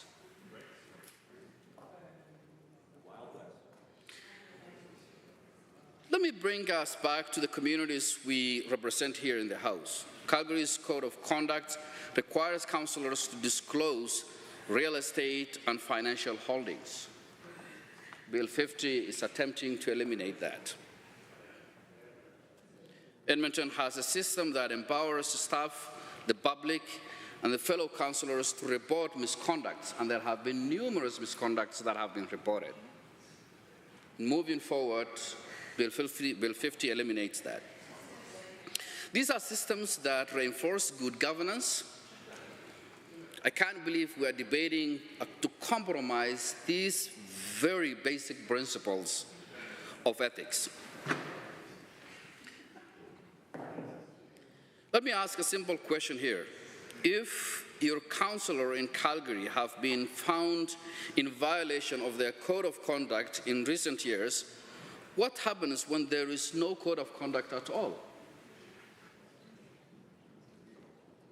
Who holds them accountable? We should not strip communities of their ability to uphold integrity among their leaders. These are basic principles of ethics. These are basic foundations that build and reinforce integrity within the leaders.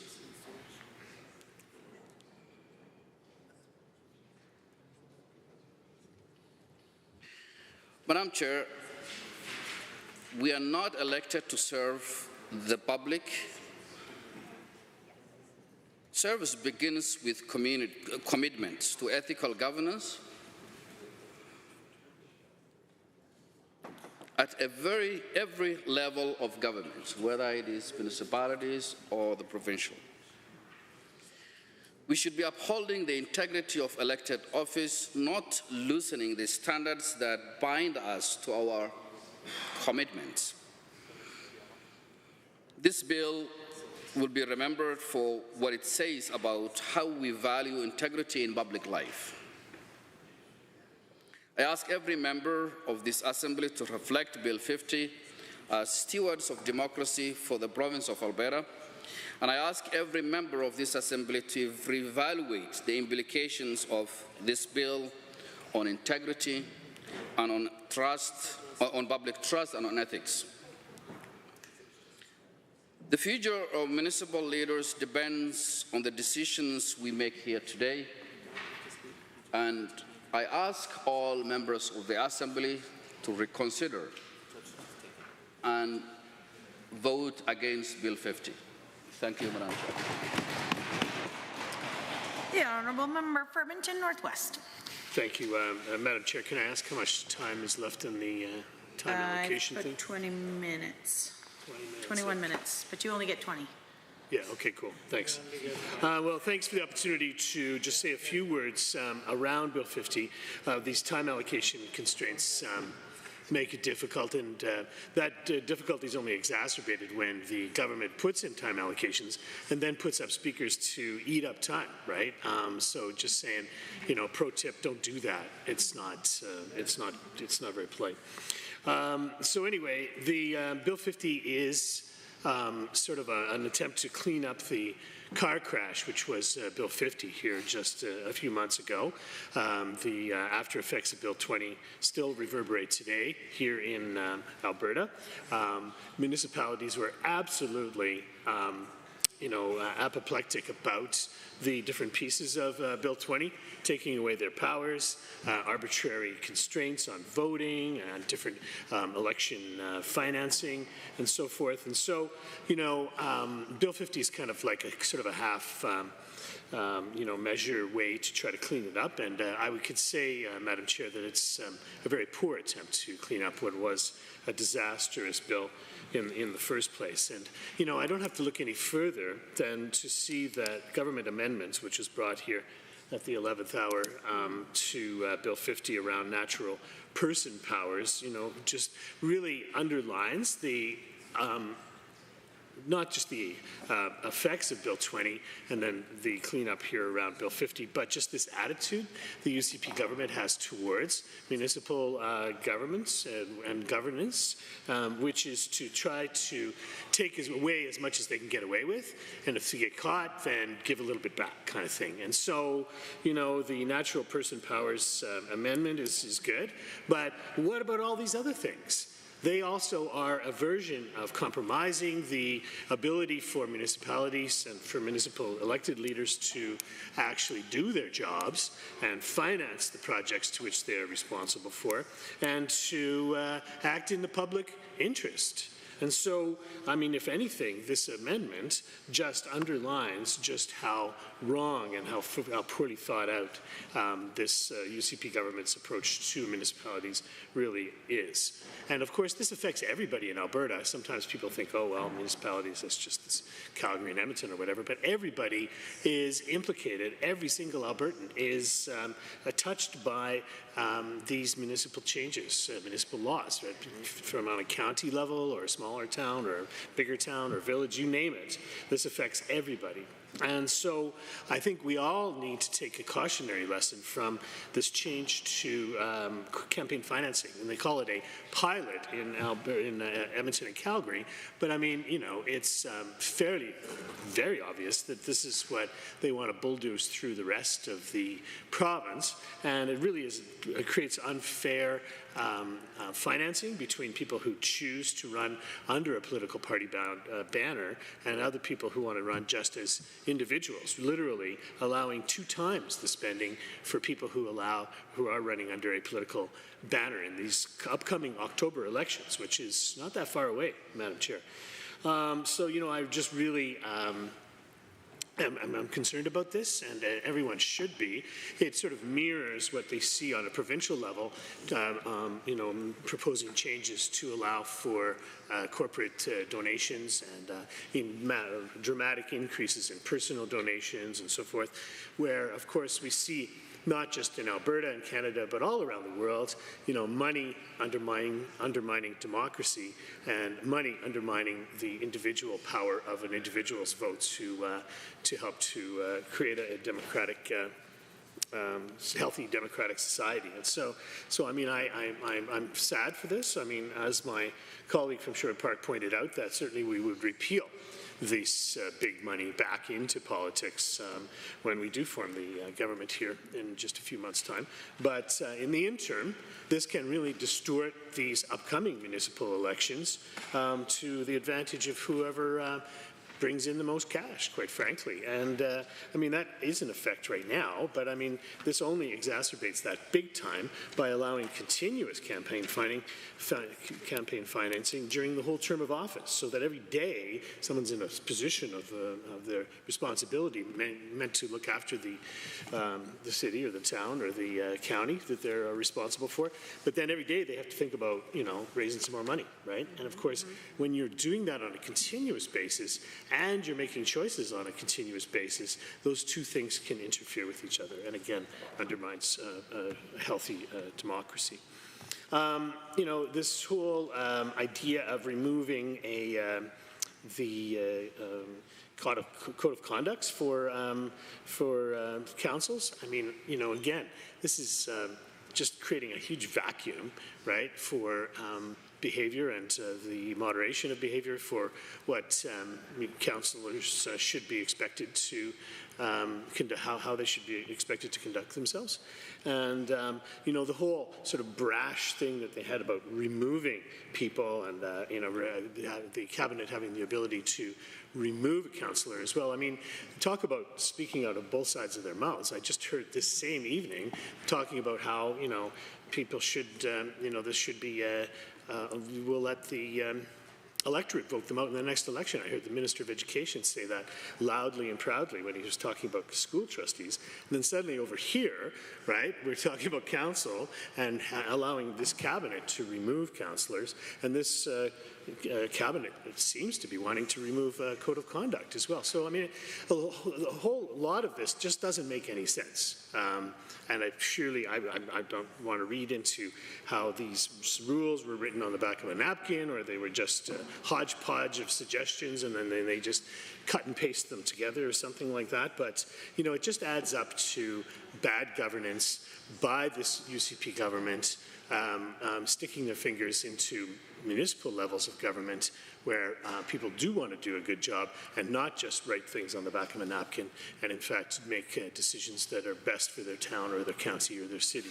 And with laws like this, the UCP is simply getting in the way of people to be able to do their job as an elected official on a municipal level. So I won't be supporting this bill. Sorry. Thanks. The Honourable Member Calgary-Klein. Thank you, Madam Speaker. So again, we're speaking to Bill 50, and I come back to some general themes that we've seen with this government in their latest slate of undemocratic bills. So like so many of the bills that this government has been passing of late, they choose overreach over consultation, control over collaboration, disrespect over dialogue, and authoritarianism over accountability. And what we're seeing in this bill too, in terms of the codes of conduct, is we're seeing selective enabling of bad behavior.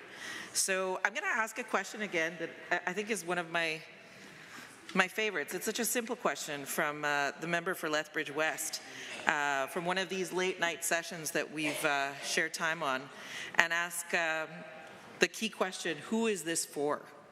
Who does it serve? So I just want to remind everyone here that this is just a redo of an already undemocratic bill, Bill 20, from last sitting, and no one asked for that bill. And you'd think that if this government was truly interested in improvements to governance for municipalities, they would have consulted carefully and meaningfully with those municipalities. And so with this bill, just like Bill 20, the UCP act like an authoritarian parent in the legislative equivalent of "because I said so." With Bill 20, nobody asked for political parties. They did it anyway. To be clear, the outcry on political parties and municipal politics. It was loud.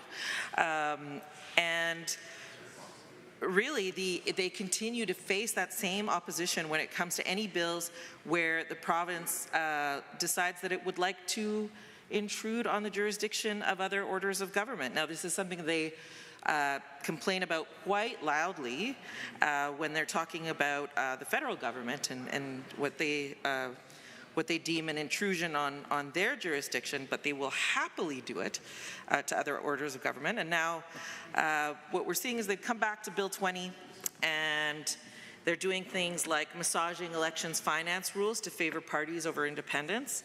And this is just truly a sad state of affairs. One of the things that I've always respected about city council and elections for municipalities is the power of each individual candidate to capture the imagination of their constituents, to make an offer to voters based on their stated goals and commitments.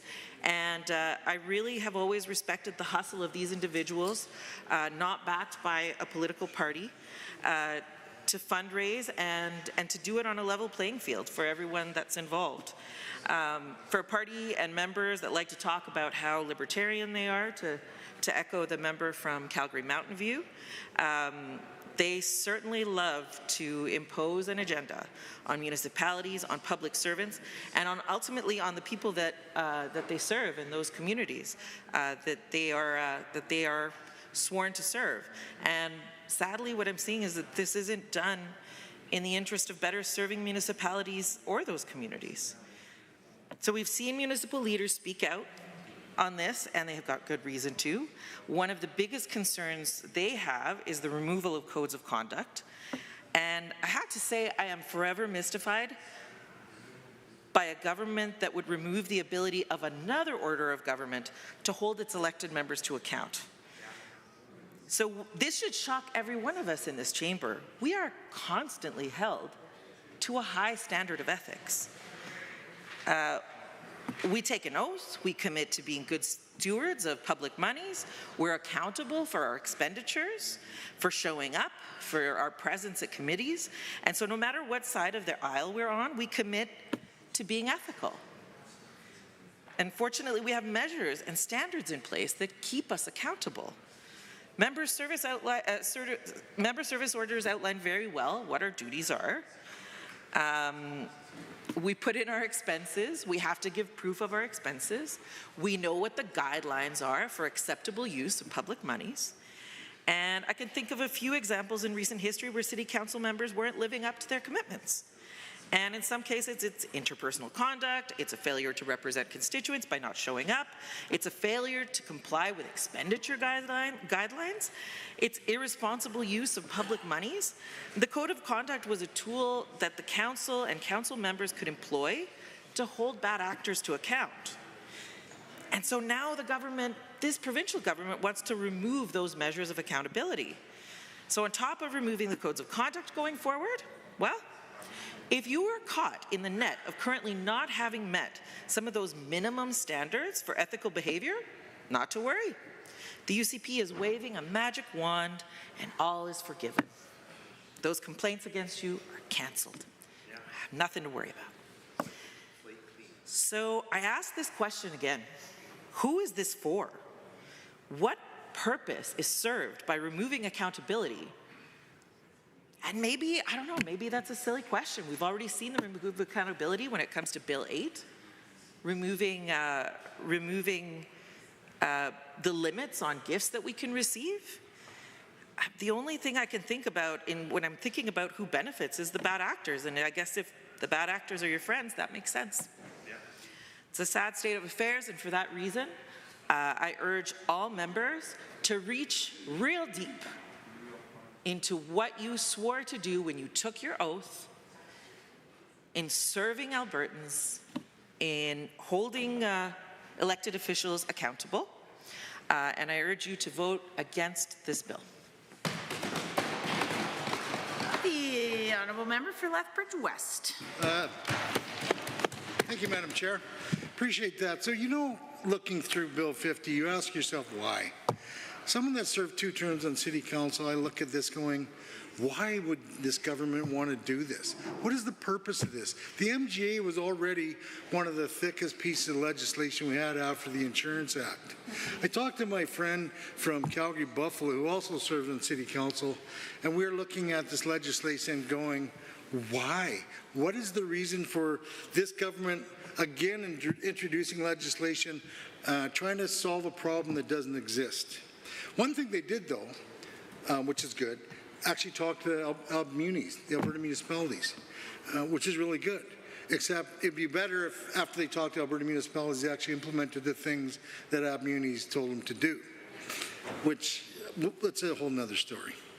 We can talk about the reason why this government would want to take out the code of conduct. There's very few things that you can do to sanction behavior of a municipal councillor. One is if they miss too many meetings. One is if they break elections laws, which that probably won't happen with this government anyway. But there's very few things. You get convicted of something that causes you to miss too many meetings. But the codes of conduct are the one thing that a city or a municipal council can do and enforce to enforce egregious behavior of councillors.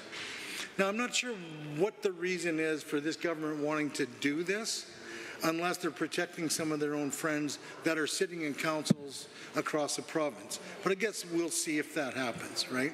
We'll see if they're trying to protect someone or trying to protect something that they know is happening. And because there's no other good reason why taking the code of conduct out of there. It takes hours and hours and hours for a council to produce a code of conduct that actually fits their own municipality. And for that reason alone, I know how long it took the City Leopards Council to develop their code of conduct when I was there, and it takes a long time because you have to hit a lot of different steps. They just take it out, right? Let's just do that. Let's don't worry about how councillors behave. Because there is nothing that you can do to stop a councillor's behavior that you don't like if you don't have a code of conduct. And that's it. There's nothing. And you know what? It also makes me wonder, seeing all these regulations they want to put in this bill about municipal councils is, why don't they just run all the municipalities? Like, seriously, you want to have the Minister of Municipal Affairs, just have the Minister of New Municipalities. Just have them run everything. You talked about blaming the government for potholes. Well, they want to do that. They want to run all the government. They want to run the making sure the potholes are done. They want to make sure that parks are kept up, right? So, I mean, why just shade this? Could have the Hunger Games. Oh, whoa, good one. So why not just do that? Like, let's get rid of Bill 50, let's get rid of Bill 20, let's get rid of Bill 18, let's do the new bill. Let's do we want to be the controllers of all municipalities bill. Yeah. Because that's where we're going with this. That's where we're going. And I think this government really needs to look at the important things that they want to work on. If you want municipalities to actually control what's going on in their municipalities, the people that were actually voted to do the things that municipalities need to do as per the MGA, perhaps they're the ones that can do that work. And not this provincial government of people that are from all different parts of the province trying to regulate and control what people do in Medicine Hat or what people do in Crow's Nest Pass. Right? For that, I would say it's a great idea not to vote for this. There's so many flaws in this Bill 50, and the one thing is that the government, if Alberta municipalities has so many problems with this, and they are the ones that are actually running the municipalities, they're the ones that, Madam Chair, they're the ones that understand what municipalities need and how municipalities need to operate. And the overreach by this government into this file is astounding. So again, I'll say, in the few instances where this government actually believes in talking to experts, perhaps It's time again that they actually listen to the experts for this one. And I really have nothing to say after that. Very good. There are 2 minutes remaining. If anyone wants to join the debate, the honourable member for Sherwood Park. Madam Chair, so happy to continue to talk about Bill 50 because we have a provincial government that wants to take over all local governance, which the member from Lethbridge West was just bringing up. But the provincial responsibilities that this UCP won't take care of. They won't take care of public safety. They won't take care of environmental protection, and they won't take care of cultural initiatives. Instead, they're 100% focused on micromanaging municipalities. And I think the worst part about the suite of bills is the fear that it's created in municipal councils so that there's a situation where they're not sure that we have good serving citizens that have been serving on their councils that aren't sure they're going to run because they think, what's the point? Why doesn't this UCP just put an administrator in place to run the municipality? I was joking when I said it's like the Hunger Games and you might want to call Medicine Hat District 11 and just put your administrator in place. But we have a tradition of locally elected, duly elected individuals who are there to make decisions on behalf of their citizens and their neighbors. And we need to continue to support them. And so that's why on this side of the House, we plan to repeal the anti-democratic sections of Bill 50 and Bill 20. Member, I hesitate to interrupt, but pursuant to Government Motion 68, agreed to earlier this evening, it states after 1 hour of debate, all questions must now be put on Bill 50, the Municipal Affairs Statute Amendment Act 2025, on the remaining clauses of the bill. Are you agreed? Agreed. Any opposed? Opposed. Carried. On title and preamble, are you agreed? Agreed. Any opposed? Opposed. Carried. Shall the bill be reported? Are you agreed? Agreed. Any opposed? Opposed. Carried. A division has been called. Ring the bells.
division has been called on the reporting of Bill 50. All those in favor, please stand.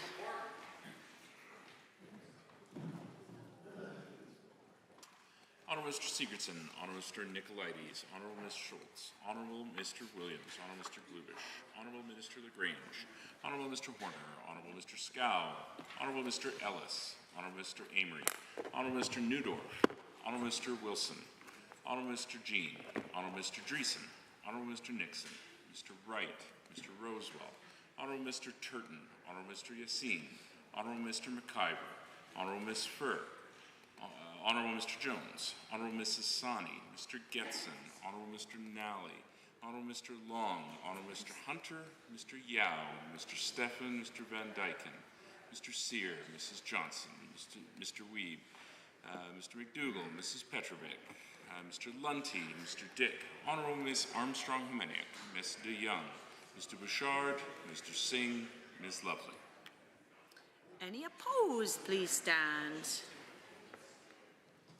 Mr. Haji, Member Arkan Paul, Honourable Mr. Sabir, Mr. Ip, Honourable Mr. Egan, Ms. Pancholi, Member El Maleki, Member Brar, Ms. Chapman, Mr. Kosaski, Member Tejada, Honourable Member Sisi, Ms. Goring, Mr. Dak, Mr. Mirshu.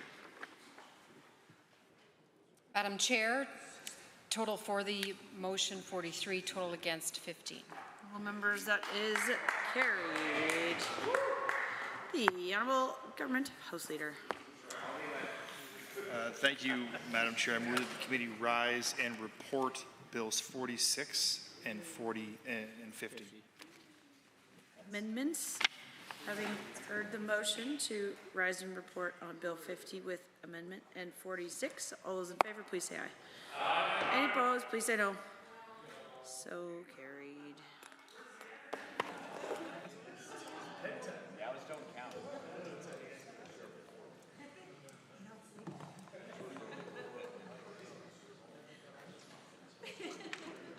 The Honourable Member for Athabasca Barhead, Bonnyville, Cold Lake, St. Paul. Thank you, Madam Speaker. The Committee of the Whole has had under consideration certain bills. The committee reports the following bills. Bill 46. The committee reports the following bills with some amendments. Bill 50. Madam Speaker, I wish to table copies, all amendments considered by the Committee of the Whole on the date for the official record of the Assembly. Does the Assembly concur in the report? All those in favor, please say aye. Aye. Any opposed, please say no. No. So carried. The Honourable Government House Leader.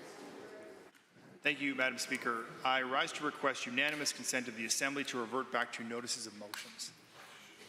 Having heard that motion, I'll ask one question and one question only, seeking unanimous consent. Is anyone opposed to granting unanimous consent? Seeing none, so granted. Government House Leader. Thank you, Madam Speaker, and thank all members of the Assembly for granting unanimous consent. I rise to give oral notice of Government Motion 73, sponsored by myself, which reads as follows. Be it resolved that the Public Interest Disclosure Whistleblower Protection Act be referred to the Standing Committee on Resource Stewardship, and the committee shall be deemed to be the special committee of the Assembly for the purpose of conducting a comprehensive review pursuant to Section 37 of the Act. B, the committee may, without leave of the Assembly, sit during a period when the Assembly is adjourned or prorogued, and C, in accordance with Section 37 of the Public Interest Disclosure Whistleblower Protection Act, the committee must submit a report to the Assembly, within 1 year after beginning its review, and that report is to include any amendments recommended by the committee. I also wish to give oral notice of Government Motion 74, sponsored by myself, which reads as follows. Be it resolved that pursuant to Standing Order 39, the 2025 spring sitting of the Assembly shall stand adjourned until upon the Government House Leader advising the Assembly that the business for the sitting is concluded. Finally, I wish to give oral notice of Government Motion 75, sponsored by myself, which reads as follows. Be it resolved that when further consideration of Bill 50, Municipal Affairs Statutes Amendment Act 2025 is resumed, not more than 1 hour shall be allotted to any further consideration of the bill in third reading, at which time every question necessary for the disposal of the bill at this stage shall be put forthwith. Thank you, Madam Speaker. Oh, and with that also, I would move that the Assembly stand adjourned until tomorrow at 10 a.m. Tuesday, May 13th, 2025. Heard that motion. All those in favor, please say aye. Aye. Any opposed, please say no. So carried. House stands adjourned until 10 a.m. tomorrow.